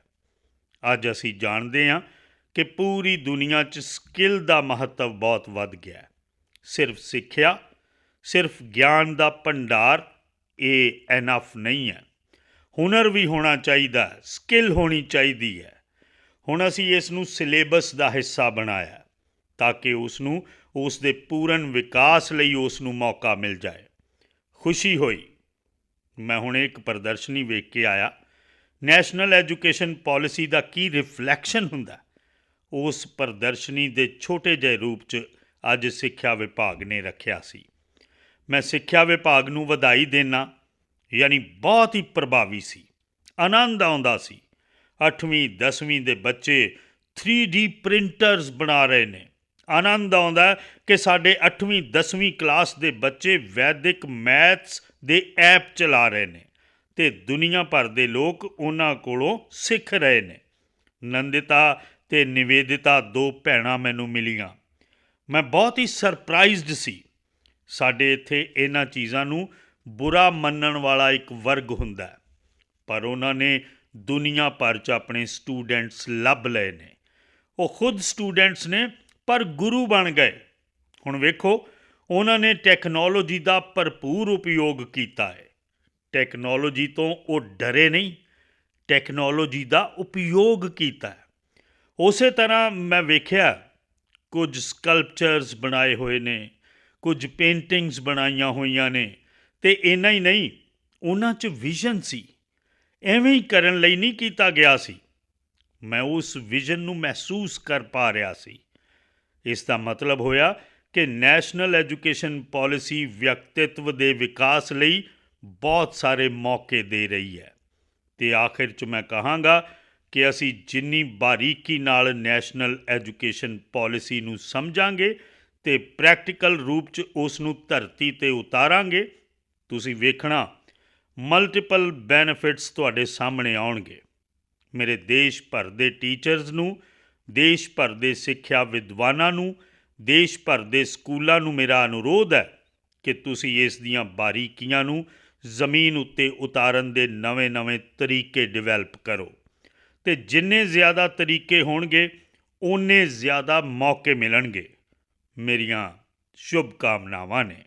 Honorable Prime Minister, sir, now we are absolutely confident that national education policy will redefine the meaning of education for us and our future is brilliant. ਅਸੀਂ ਖੇਡਾਂਗੇ ਤੇ ਜ਼ਰੂਰ ਖੇਡਾਂਗੇ। Honorable sir, Roshni of Rajkiya Kanya Inter College in the industrial town of Ghaziabad seeks Prime Minister's help and guidance on certain issues. Roshni, please ask your question. ਨਮਸਕਾਰ sir, ਮਾਨਯੋਗ ਪ੍ਰਧਾਨ ਮੰਤਰੀ ਜੀ, ਮੈਂ ਰੋਸ਼ਨੀ ਰਾਜਕੀय ਕੰਨਿਆ inter college Vijaynagar Ghaziabad Uttar Pradesh 11ਵੀਂ ਜਮਾਤ ਦੀ ਵਿਦਿਆਰਥਣ ਹਾਂ। Sir, ਮੇਰਾ ਪ੍ਰਸ਼ਨ ਇਹ ਹੈ ਕਿ ਮੈਨੂੰ ਹੈਰਾਨੀ ਹੈ ਕਿ ਕੀ ਵਿਦਿਆਰਥੀ ਪ੍ਰੀਖਿਆ ਤੋਂ ਡਰਦੇ ਨੇ ਜਾਂ ਆਪਣੇ ਮਾਤਾ ਪਿਤਾ ਅਤੇ ਟੀਚਰਸ ਤੋਂ? ਕੀ ਸਾਨੂੰ ਪ੍ਰੀਖਿਆ ਨੂੰ ਬਹੁਤ ਸੰਜੀਦਗੀ ਨਾਲ ਲੈਣਾ ਚਾਹੀਦਾ ਹੈ, ਜਿਸ ਤਰ੍ਹਾਂ ਸਾਡੇ ਮਾਤਾ ਪਿਤਾ ਜਾਂ ਟੀਚਰ ਸਾਡੇ ਕੋਲੋਂ ਉਮੀਦ ਕਰਦੇ ਨੇ, ਜਾਂ ਬਸ ਤਿਉਹਾਰਾਂ ਦੀ ਤਰ੍ਹਾਂ ਉਹਨਾਂ ਦਾ ਆਨੰਦ ਲਈਏ? ਕਿਰਪਾ ਕਰਕੇ ਸਾਡਾ ਮਾਰਗਦਰਸ਼ਨ ਕਰੋ। ਧੰਨਵਾਦ। ਥੈਂਕ ਯੂ ਰੋਸ਼ਨੀ। 5 ਨਦੀਆਂ ਦੇ ਖੇਤਰ, ਗੁਰੂਆਂ ਦੀ ਧਰਤੀ ਨਾਲ ਮਾਲਾਮਾਲ ਰਾਜ ਪੰਜਾਬ ਦੇ ਬਠਿੰਡਾ ਤੋਂ 10ਵੀਂ ਦੀ ਵਿਦਿਆਰਥਣ ਕਿਰਨਪ੍ਰੀਤ ਇਸ ਵਿਸ਼ੇ ਤੇ ਆਪਣਾ ਪ੍ਰਸ਼ਨ ਪੁੱਛਣਾ ਚਾਹੁੰਦੀ ਹੈ। ਕਿਰਨਪ੍ਰੀਤ, ਕਿਰਪਾ ਕਰਕੇ ਆਪਣਾ ਪ੍ਰਸ਼ਨ ਪੁੱਛੋ। Good morning, Honorable Prime Minister, sir. My name is Kiranpreet Kaur of class 10th. I study in Doon Public Senior Secondary School, Kalyan Sukhar District, Bathinda, Punjab. Sir, my question to you is, how do I deal with my family's disappointment if my results are not good? I don't have negativity against my parents because I know they need more reassurance than I do. Thank you, sir. Please guide me. ਧੰਨਵਾਦ Kiranpreet. Honorable Prime Minister, sir, like many of us, Roshni and Kiranpreet also find it a challenge to deal with the expectations of their parents and teachers. We look forward to your advice, Honorable sir. ਰੋਸ਼ਨੀ, ਕੀ ਕਾਰਨ ਹੈ ਕਿ ਜਦੋਂ ਤੁਸੀਂ ਇਹ ਸਵਾਲ ਪੁੱਛਿਆ ਸੀ ਤਾਂ ਸਭ ਤੋਂ ਜ਼ਿਆਦਾ ਤਾੜੀਆਂ ਵੱਜੀਆਂ? ਕੀ ਕਾਰਨ ਹੈ? ਮੈਨੂੰ ਲੱਗਦਾ ਕਿ ਤੁਸੀਂ ਸਵਾਲ ਸਟੂਡੈਂਟਸ ਲਈ ਨਹੀਂ ਪੁੱਛਿਆ, ਤੁਸੀਂ ਬੜੀ ਚਲਾਕੀ ਨਾਲ ਪੇਰੈਂਟਸ ਅਤੇ ਟੀਚਰਸ ਲਈ ਪੁੱਛਿਆ। ਅਤੇ ਮੈਨੂੰ ਲੱਗਦਾ ਕਿ ਤੁਸੀਂ ਚਾਹੁੰਦੇ ਹੋ ਕਿ ਮੈਂ ਅੱਜ ਇੱਥੋਂ ਹਰੇਕ ਦੇ ਪੇਰੈਂਟਸ ਨੂੰ ਅਤੇ ਟੀਚਰਸ ਨੂੰ ਕੁਝ ਕਹਿ ਦਿਆਂ ਤਾਂ ਕਿ ਤੁਹਾਡੇ ਕੰਮ ਆ ਜਾਏ। ਇਸ ਦਾ ਮਤਲਬ ਕਿ ਤੁਹਾਡੇ ਉੱਤੇ ਪ੍ਰੈਸ਼ਰ ਹੈ ਟੀਚਰ ਦਾ, ਤੁਹਾਡੇ 'ਤੇ ਪ੍ਰੈਸ਼ਰ ਹੈ ਪੇਰੈਂਟਸ ਦਾ, ਅਤੇ ਇਸ ਲਈ ਤੁਹਾਨੂੰ ਕਸ਼ਮਕਸ਼ ਹੈ ਕਿ ਮੈਂ ਮੇਰੇ ਲਈ ਕੁਝ ਕਰਾਂ ਜਾਂ ਉਹਨਾਂ ਦੇ ਕਹਿਣ 'ਤੇ ਕਰਾਂ। ਹੁਣ ਉਹਨਾਂ ਨੂੰ ਸਮਝਾ ਨਹੀਂ ਪਾ ਰਹੇ ਅਤੇ ਮੈਂ ਆਪਣਾ ਛੱਡ ਨਹੀਂ ਪਾ ਰਿਹਾ। ਇਹ ਤੁਹਾਡੀ ਚਿੰਤਾ ਮੈਂ ਮਹਿਸੂਸ ਕਰ ਰਿਹਾ। ਮੈਂ ਸਭ ਤੋਂ ਪਹਿਲਾਂ ਤਾਂ ਪੇਰੈਂਟਸ ਨੂੰ ਅਤੇ ਟੀਚਰਸ ਨੂੰ ਇਹ ਜ਼ਰੂਰ ਕਹਿਣਾ ਚਾਹਾਂਗਾ ਕਿ ਕਿਰਪਾ ਕਰਕੇ ਜੋ ਤੁਸੀਂ ਸੁਪਨੇ ਮਨ 'ਚ ਲੈ ਕੇ ਜੀ ਰਹੇ ਹੋ, ਜੋ ਤੁਸੀਂ ਬਚਪਨ ਵਿੱਚ ਕਰਨਾ ਚਾਹੁੰਦੇ ਸੀ, ਉਹ ਨਹੀਂ ਕਰ ਪਾਏ, ਅਤੇ ਇਸ ਲਈ ਦਿਨ ਰਾਤ ਤੁਹਾਨੂੰ ਲੱਗਦਾ ਕਿ ਇਹਨੂੰ ਤਾਂ ਬਣਾ ਕੇ ਰਹਾਂਗਾ। ਯਾਨੀ ਤੁਸੀਂ ਆਪਣੇ ਮਨ ਦੀਆਂ ਗੱਲਾਂ ਨੂੰ, ਆਪਣੇ ਸੁਪਨਿਆਂ ਨੂੰ, ਆਪਣੀਆਂ ਆਸਾਂ ਉਮੀਦਾਂ ਨੂੰ ਆਪਣੇ ਬੱਚੇ ਵਿੱਚ ਇੱਕ ਤਰ੍ਹਾਂ ਨਾਲ ਇੰਜੈਕਟ ਕਰਨ ਦੀ ਕੋਸ਼ਿਸ਼ ਕਰਦੇ ਹੋ। ਬੱਚਾ ਤੁਹਾਡੀ ਇੱਜ਼ਤ ਕਰਦਾ ਹੈ, ਮਾਂ-ਬਾਪ ਦੀ ਗੱਲ ਨੂੰ ਬਹੁਤ ਮਹੱਤਵ ਦਿੰਦਾ ਹੈ। ਦੂਜੇ ਪਾਸੇ ਅਧਿਆਪਕ ਕਹਿੰਦੇ ਨੇ ਕਿ ਦੇਖੋ ਤੁਸੀਂ ਇਹ ਕਰਨਾ, ਤੁਸੀਂ ਇਹ ਕਰੋ, ਸਾਡੇ ਸਕੂਲ ਵਿੱਚ ਤਾਂ ਇਹ ਰੱਖਿਆ, ਸਾਡੀ ਤਾਂ ਇਹ ਪਰੰਪਰਾ ਹੈ। ਤੁਹਾਡਾ ਮਨ ਕੁਝ ਤੀਜਾ ਹੀ ਕਰਦਾ ਹੈ, ਅਤੇ ਜ਼ਿਆਦਾਤਰ ਸਾਡੇ ਬੱਚਿਆਂ ਦੇ ਵਿਕਾਸ ਵਿੱਚ ਇਹ ਜਿਹੜਾ ਕਨਫਿਊਜ਼ਡ ਤੇ ਕੰਟਰਾਡਿਕਟਰੀ ਜੋ ਪ੍ਰਭਾਵਾਂ ਵਿੱਚੋਂ ਉਸ ਨੂੰ ਗੁਜ਼ਰਨਾ ਪੈਂਦਾ, ਇਹ ਉਸ ਲਈ ਬਹੁਤ ਵੱਡੀ ਚਿੰਤਾ ਦਾ ਵਿਸ਼ਾ ਹੁੰਦਾ ਹੈ। ਅਧਿਆਪਕ ਦਾ ਪਰਿਵਾਰ ਨਾਲ ਸੰਪਰਕ ਰਹਿੰਦਾ ਸੀ। ਪਰਿਵਾਰ ਦੇ ਸਾਰੇ ਲੋਕਾਂ ਨੂੰ ਅਧਿਆਪਕ ਜਾਣਦੇ ਸਨ ਅਤੇ ਪਰਿਵਾਰ ਵੀ ਆਪਣੇ ਬੱਚਿਆਂ ਲਈ ਕੀ ਸੋਚਦਾ ਉਸ ਦੀ ਜਾਣਕਾਰੀ ਅਧਿਆਪਕਾਂ ਨੂੰ ਹੁੰਦੀ ਸੀ। ਅਧਿਆਪਕ ਕੀ ਕਰਦੇ ਨੇ, ਕਿਹੋ ਜਿਹਾ ਕਰਦੇ ਨੇ, ਉਸ ਤੋਂ ਮਾਤਾ ਪਿਤਾ ਜਾਣੂ ਹੁੰਦੇ ਸਨ। ਯਾਨੀ ਇੱਕ ਪ੍ਰਕਾਰ ਨਾਲ ਸਿੱਖਿਆ ਚਾਹੇ ਸਕੂਲ ਵਿੱਚ ਚੱਲਦੀ ਹੋਏ ਜਾਂ ਸਿੱਖਿਆ ਘਰ ਵਿੱਚ ਚੱਲਦੀ ਹੋਏ, ਹਰ ਕੋਈ ਇੱਕ ਹੀ ਪਲੇਟਫਾਰਮ 'ਤੇ ਹੁੰਦਾ ਸੀ। ਅਤੇ ਉਸ ਦੇ ਕਾਰਨ ਹੁਣ ਕੀ ਹੋਇਆ, ਬੱਚਾ ਦਿਨ ਭਰ ਕੀ ਕਰਦਾ, ਮਾਂ-ਬਾਪ ਨੂੰ ਸਮਾਂ ਨਹੀਂ ਹੈ, ਜਾਣਦੇ ਨਹੀਂ। ਅਧਿਆਪਕ ਨੂੰ ਸਿਲੇਬਸ ਨਾਲ ਲੈਣਾ ਦੇਣਾ, ਮੇਰਾ ਸਿਲੇਬਸ ਪੂਰਾ ਹੋ ਗਿਆ, ਮੇਰਾ ਕੰਮ ਹੋ ਗਿਆ, ਮੈਂ ਚੰਗੀ ਤਰ੍ਹਾਂ ਪੜ੍ਹਾਇਆ। ਬਹੁਤ ਮਿਹਨਤ ਕਰਕੇ ਪੜ੍ਹਾਉਂਦੇ ਨੇ, ਅਜਿਹਾ ਨਹੀਂ ਕਿ ਨਹੀਂ ਪੜ੍ਹਾਉਂਦੇ, ਪਰ ਅਧਿਆਪਕ ਨੂੰ ਲੱਗਦਾ ਕਿ ਮੇਰੀ ਜ਼ਿੰਮੇਵਾਰੀ ਹੈ ਕਿ ਮੈਂ ਸਿਲੇਬਸ ਪੂਰਾ ਕਰਾਂ, ਉਹ ਮੇਰਾ ਕਰਤੱਵ ਹੈ। ਪਰ ਬੱਚੇ ਦਾ ਮਨ ਕੁਝ ਹੋਰ ਕਰਦਾ ਹੈ। ਹੁਣ ਇਸ ਲਈ ਜਦ ਤੱਕ ਚਾਹੇ ਮਾਂ-ਬਾਪ ਹੋਣ ਜਾਂ ਅਧਿਆਪਕ ਹੋਣ ਜਾਂ ਸਕੂਲ ਦਾ ਵਾਤਾਵਰਣ ਹੋਵੇ, ਅਸੀਂ ਬੱਚੇ ਦੀ ਸ਼ਕਤੀ ਅਤੇ ਉਸ ਦੀਆਂ ਸੀਮਾਵਾਂ, ਉਸ ਦੀ ਰੁਚੀ, ਉਸ ਦੀ ਪ੍ਰਵਿਰਤੀ, ਉਸ ਦੀ ਚਾਹਤ, ਉਸ ਦੀ ਖੁਆਹਿਸ਼, ਇਹਨਾਂ ਸਾਰੀਆਂ ਦੀ ਬਾਰੀਕੀ ਨਾਲ ਪੜਤਾਲ ਨਹੀਂ ਕਰਦੇ, ਉਸ ਨੂੰ ਜਾਣਨ ਸਮਝਣ ਦੀ ਕੋਸ਼ਿਸ਼ ਨਹੀਂ ਕਰਦੇ ਅਤੇ ਅਸੀਂ ਉਸ ਨੂੰ ਧੱਕਾ ਮਾਰਦੇ ਜਾਂਦੇ ਹਾਂ, ਤਾਂ ਫਿਰ ਕਿਤੇ ਨਾ ਕਿਤੇ ਉਹ ਲੜਖੜਾ ਜਾਂਦਾ ਹੈ। ਅਤੇ ਇਸ ਲਈ ਮੈਂ ਰੌਸ਼ਨੀ ਦੇ ਮਾਧਿਅਮ ਨਾਲ ਸਾਰੇ ਮਾਤਾ ਪਿਤਾ, ਸਾਰੇ ਅਧਿਆਪਕਾਂ ਨੂੰ ਕਹਿਣਾ ਚਾਹੁੰਦਾ ਕਿ ਤੁਸੀਂ ਆਪਣੇ ਮਨ ਦੀ ਆਸ਼ਾ ਅਤੇ ਚਾਹਤ ਅਨੁਸਾਰ ਆਪਣੇ ਬੱਚਿਆਂ ਉੱਤੇ ਬੋਝ ਬਣ ਜਾਓ, ਇਸ ਤੋਂ ਬਚਣ ਦੀ ਕੋਸ਼ਿਸ਼ ਕਰੋ। ਹਰ ਬੱਚੇ ਕੋਲ ਇੱਕ ਤਾਕਤ, ਸਟਰੈਂਥ ਹੁੰਦੀ ਹੈ। ਹਰ ਮਾਂ-ਬਾਪ ਨੂੰ ਇਹ ਸਵੀਕਾਰਨਾ ਪਏਗਾ ਕਿ ਤੁਹਾਡੇ ਤਰਾਜ਼ੂ ਵਿੱਚ ਉਹ ਫਿੱਟ ਹੋਵੇ ਜਾਂ ਨਾ ਹੋਵੇ, ਪਰ ਪਰਮਾਤਮਾ ਨੇ ਉਸ ਨੂੰ ਕਿਸੇ ਨਾ ਕਿਸੇ ਵਿਸ਼ੇਸ਼ ਤਾਕਤ ਨਾਲ ਭੇਜਿਆ। ਉਸ ਦੇ ਅੰਦਰ ਕੋਈ ਸਮਰੱਥਾ ਜ਼ਰੂਰ ਹੈ। ਇਹ ਤੁਹਾਡੀ ਕਮੀ ਹੈ ਕਿ ਤੁਸੀਂ ਉਸ ਦੀ ਸਮਰੱਥਾ ਨੂੰ ਪਛਾਣ ਨਹੀਂ ਪਾਉਂਦੇ। ਇਹ ਤੁਹਾਡੀ ਕਮੀ ਹੈ ਕਿ ਤੁਸੀਂ ਉਸ ਦੇ ਸੁਪਨਿਆਂ ਨੂੰ ਸਮਝ ਨਹੀਂ ਪਾ ਰਹੇ, ਅਤੇ ਇਸ ਲਈ ਦੂਰੀ ਉੱਥੋਂ ਹੀ ਬਣ ਜਾਂਦੀ ਹੈ। ਅਤੇ ਮੈਂ ਚਾਹਾਂਗਾ ਬੱਚਿਆਂ ਤੋਂ ਕਿ ਤੁਸੀਂ ਪ੍ਰੈਸ਼ਰ ਦੇ ਵਿੱਚ ਵੀ, ਹੁਣ ਤਾਂ ਮੈਂ ਇਹ ਨਹੀਂ ਕਹਾਂਗਾ ਕਿ ਮਾਂ-ਬਾਪ ਦੀ ਨਾ ਸੁਣੋ, ਮੈਂ ਇਹ ਤਾਂ ਨਹੀਂ ਕਹਾਂਗਾ ਕਿ ਅਧਿਆਪਕ ਦੀ ਗੱਲ ਨਾ ਸੁਣੋ, ਇਹ ਤਾਂ ਸਲਾਹ ਠੀਕ ਨਹੀਂ ਹੋਏਗੀ। ਸੁਣਨਾ ਤਾਂ ਹੈ ਹੀ, ਉਹ ਜੋ ਕਹਿੰਦੇ ਨੇ ਉਸ ਨੂੰ ਸਮਝਣਾ, ਪਰ ਉਹਨਾਂ ਚੀਜ਼ਾਂ ਨੂੰ ਸਵੀਕਾਰ ਕਰਨਾ ਜੋ ਸਾਡੇ ਅੰਦਰ ਸਹਿਜ ਰੂਪ ਨਾਲ। ਤੁਸੀਂ ਦੇਖਿਆ ਹੋਵੇਗਾ ਧਰਤੀ ਵੀ ਵੈਸੇ ਤਾਂ ਨਿਰਜੀਵ ਲੱਗਦੀ ਹੈ। ਇੱਕ ਬੀਜ ਬੀਜਾਂਗੇ ਤਾਂ ਉਸ ਵਿੱਚੋਂ ਕੁਝ ਨਹੀਂ ਨਿਕਲਦਾ, ਪਰ ਉਸੇ ਧਰਤੀ ਉੱਤੇ ਦੂਜਾ ਬੀਜਾਂਗੇ ਤਾਂ ਬਹੁਤ ਕੁਝ ਨਿਕਲ ਕੇ ਆਉਂਦਾ, ਬਹੁਤ ਵੱਡਾ ਪਿੱਪਲ ਦਾ ਰੁੱਖ ਬਣ ਜਾਂਦਾ। ਦੋਸ਼ ਧਰਤੀ ਦਾ ਨਹੀਂ ਹੈ, ਕਿਹੜਾ ਬੀਜ ਬੀਜਿਆ ਉਸ ਉੱਤੇ ਹੈ। ਅਤੇ ਇਸ ਲਈ ਤੁਹਾਨੂੰ ਪਤਾ ਕਿ ਕਿਹੜੀ ਚੀਜ਼ ਤੁਸੀਂ ਆਸਾਨੀ ਨਾਲ ਅਡੋਪਟ ਕਰ ਲੈਂਦੇ ਹੋ, ਕਿਹੜੀ ਚੀਜ਼ ਨਾਲ ਮਨ ਨਾਲ ਇੱਕਦਮ ਉਸ ਵਿੱਚ ਅੱਗੇ ਵੱਧ ਜਾਂਦੇ ਆ। ਤੁਸੀਂ ਜੀ ਜਾਨ ਨਾਲ ਉਸ ਵਿੱਚ ਜੁਟਦੇ ਜਾਓ, ਤੁਹਾਨੂੰ ਕਦੇ ਵੀ ਬੋਝ ਮਹਿਸੂਸ ਨਹੀਂ ਹੋਏਗਾ। ਅਤੇ ਸ਼ੁਰੂ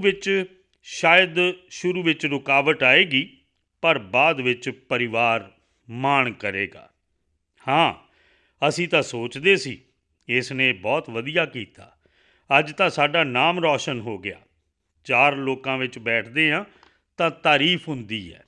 ਜੋ ਕੱਲ੍ਹ ਤੱਕ ਤਾਕਤ ਨੂੰ ਸਵੀਕਾਰ ਨਹੀਂ ਕਰਦੇ ਸਨ, ਉਹ ਆਉਣ ਵਾਲੇ ਸਮੇਂ ਵਿੱਚ ਤੁਹਾਡੀ ਹੀ ਤਾਕਤ ਦਾ ਗੁਣਗਾਨ ਕਰਨਾ ਸ਼ੁਰੂ ਕਰ ਦੇਣਗੇ। ਅਤੇ ਇਸ ਲਈ ਤੁਸੀਂ ਹੱਸਦੇ ਖੇਡਦੇ ਮਨ ਦੇ ਨਾਲ ਜੋ ਘੱਟੋ ਘੱਟ ਜ਼ਰੂਰਤ ਹੈ ਉਸ ਨੂੰ ਪੂਰਾ ਕਰਦੇ ਹੋਏ, ਹੋਰ ਜਿਹੜੀ ਸਮਰੱਥਾ ਹੈ ਉਸ ਨੂੰ ਜੋੜਦੇ ਹੋਏ ਅੱਗੇ ਵਧੋਗੇ ਤਾਂ ਤੁਹਾਨੂੰ ਬਹੁਤ ਫਾਇਦਾ ਹੋਏਗਾ। ਨਮਸਕਾਰ ਪ੍ਰਧਾਨ ਮੰਤਰੀ ਜੀ, ਮੇਰਾ ਨਾਮ ਵੈਭਵ ਕਨੌਜੀਆ ਹੈ।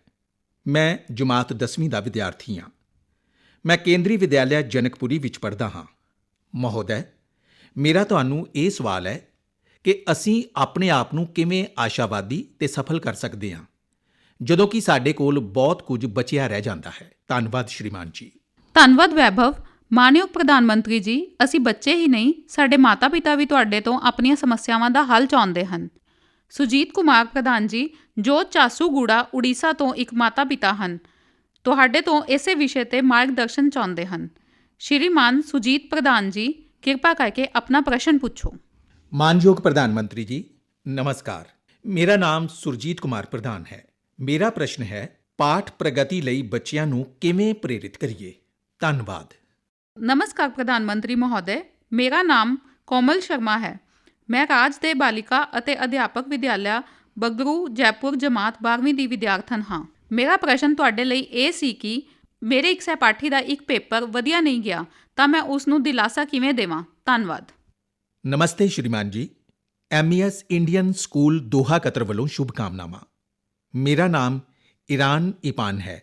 ਮੈਂ 10ਵੀਂ ਜਮਾਤ ਦਾ ਵਿਦਿਆਰਥੀ ਹਾਂ। ਮੇਰਾ ਪ੍ਰਧਾਨ ਮੰਤਰੀ ਜੀ ਨੂੰ ਸਵਾਲ ਇਹ ਹੈ ਕਿ ਮੈਂ ਆਪਣੇ ਆਪ ਨੂੰ ਅਤੇ ਮੈਂ ਆਪਣੇ ਇਮਤਿਹਾਨਾਂ ਦੇ ਡਰ ਨੂੰ ਕਿਵੇਂ ਮਨ ਤੋਂ ਦੂਰ ਕਰਾਂ ਜਦੋਂ ਮੇਰੇ ਇਮਤਿਹਾਨਾਂ ਦੀ ਤਿਆਰੀ ਪੂਰੀ ਨਾ ਹੋਵੇ। Thank you iron. ਮਾਨਯੋਗ ਪ੍ਰਧਾਨ ਮੰਤਰੀ ਜੀ, ਵੈਭਵ, ਸ਼੍ਰੀਮਾਨ ਪ੍ਰਧਾਨ ਜੀ, ਕੋਮਲ ਅਤੇ ਐਰਨ ਤੁਹਾਡੇ ਤੋਂ ਬੜੀ ਉਤਸੁਕਤਾ ਅਤੇ ਬੁੱਧੀਮਤਾ ਨਾਲ ਜਾਣਨਾ ਚਾਹੁੰਦੇ ਹਨ ਕਿ ਪ੍ਰੇਰਨਾ ਦੀ ਕਮੀ ਤੋਂ ਕਿਵੇਂ ਉਭਰਿਆ ਜਾਵੇ ਅਤੇ ਪੜ੍ਹਾਈ ਪ੍ਰਤੀ ਪ੍ਰਤੀਬੱਧਤਾ ਕਿਵੇਂ ਵਧਾਈ ਜਾਵੇ। ਹੋਰ ਵਿਦਿਆਰਥੀ ਪੂਰੇ ਭਾਰਤ ਤੋਂ ਜਾਣਨਾ ਚਾਹੁੰਦੇ ਹਨ ਕਿ ਉਹ ਕਿਵੇਂ ਪੜ੍ਹਾਈ ਤੋਂ ਇਲਾਵਾ ਹੋਰ ਗਤੀਵਿਧੀਆਂ ਵਿੱਚ ਭਾਗ ਲੈ ਕੇ ਇੱਕ ਵਧੀਆ ਨਾਗਰਿਕ ਦੇ ਰੂਪ ਵਿੱਚ ਉੱਭਰ ਸਕਣ।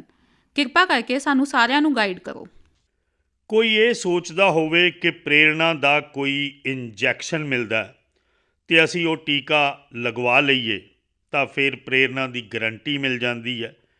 ਕਿਸੇ ਨੂੰ ਲੱਗਦਾ ਹੈ ਕਿ ਜੇ ਫਾਰਮੂਲਾ ਮਿਲ ਜਾਏ ਤਾਂ ਪ੍ਰੇਰਣਾ ਦੀ ਕੋਈ ਕਦੇ ਸਮੱਸਿਆ ਨਹੀਂ ਰਹੇਗੀ, ਤਾਂ ਮੈਂ ਸਮਝਦਾ ਕਿ ਬਹੁਤ ਵੱਡੀ ਗਲਤੀ ਹੋਏਗੀ। ਪਰ ਪਹਿਲਾਂ ਤਾਂ ਆਪਣੇ ਆਪ ਨੂੰ ਪਰਖੋ ਕਿ ਉਹ ਕਿਹੜੀਆਂ ਗੱਲਾਂ ਹੁੰਦੀਆਂ ਨੇ ਜਿਨ੍ਹਾਂ ਨਾਲ ਤੁਸੀਂ ਨਿਰਾਸ਼ਾਵਾਦੀ ਹੋ ਜਾਂਦੇ ਹੋ। ਤੁਹਾਨੂੰ ਪਤਾ ਚੱਲ ਜਾਏਗਾ।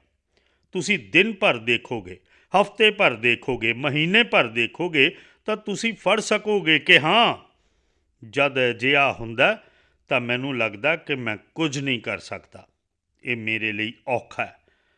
ਤਾਂ ਇੱਕ ਖੁਦ ਨੂੰ ਜਾਣਨਾ ਅਤੇ ਉਹਦੇ ਅੰਦਰ ਵੀ ਉਹ ਕਿਹੜੀਆਂ ਗੱਲਾਂ ਨੇ ਜਿਹੜੀਆਂ ਮੈਨੂੰ ਨਿਰਾਸ਼ ਕਰ ਦਿੰਦੀਆਂ ਨੇ, ਇੱਕ ਵਾਰ ਉਹਨਾਂ ਨੂੰ ਜਾਣ ਲਓ ਅਤੇ ਉਸ ਨੂੰ ਨੰਬਰ ਬਾਕਸ ਵਿੱਚ ਪਾ ਦਿਓ। ਠੀਕ ਹੈ?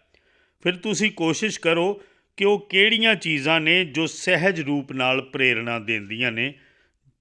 ਜੋ ਗੱਲਾਂ ਸਹਿਜ ਰੂਪ ਨਾਲ ਤੁਹਾਨੂੰ ਪ੍ਰੇਰਣਾ ਦਿੰਦੀਆਂ ਨੇ ਉਹਨਾਂ ਨੂੰ ਪਛਾਣ ਲਓ।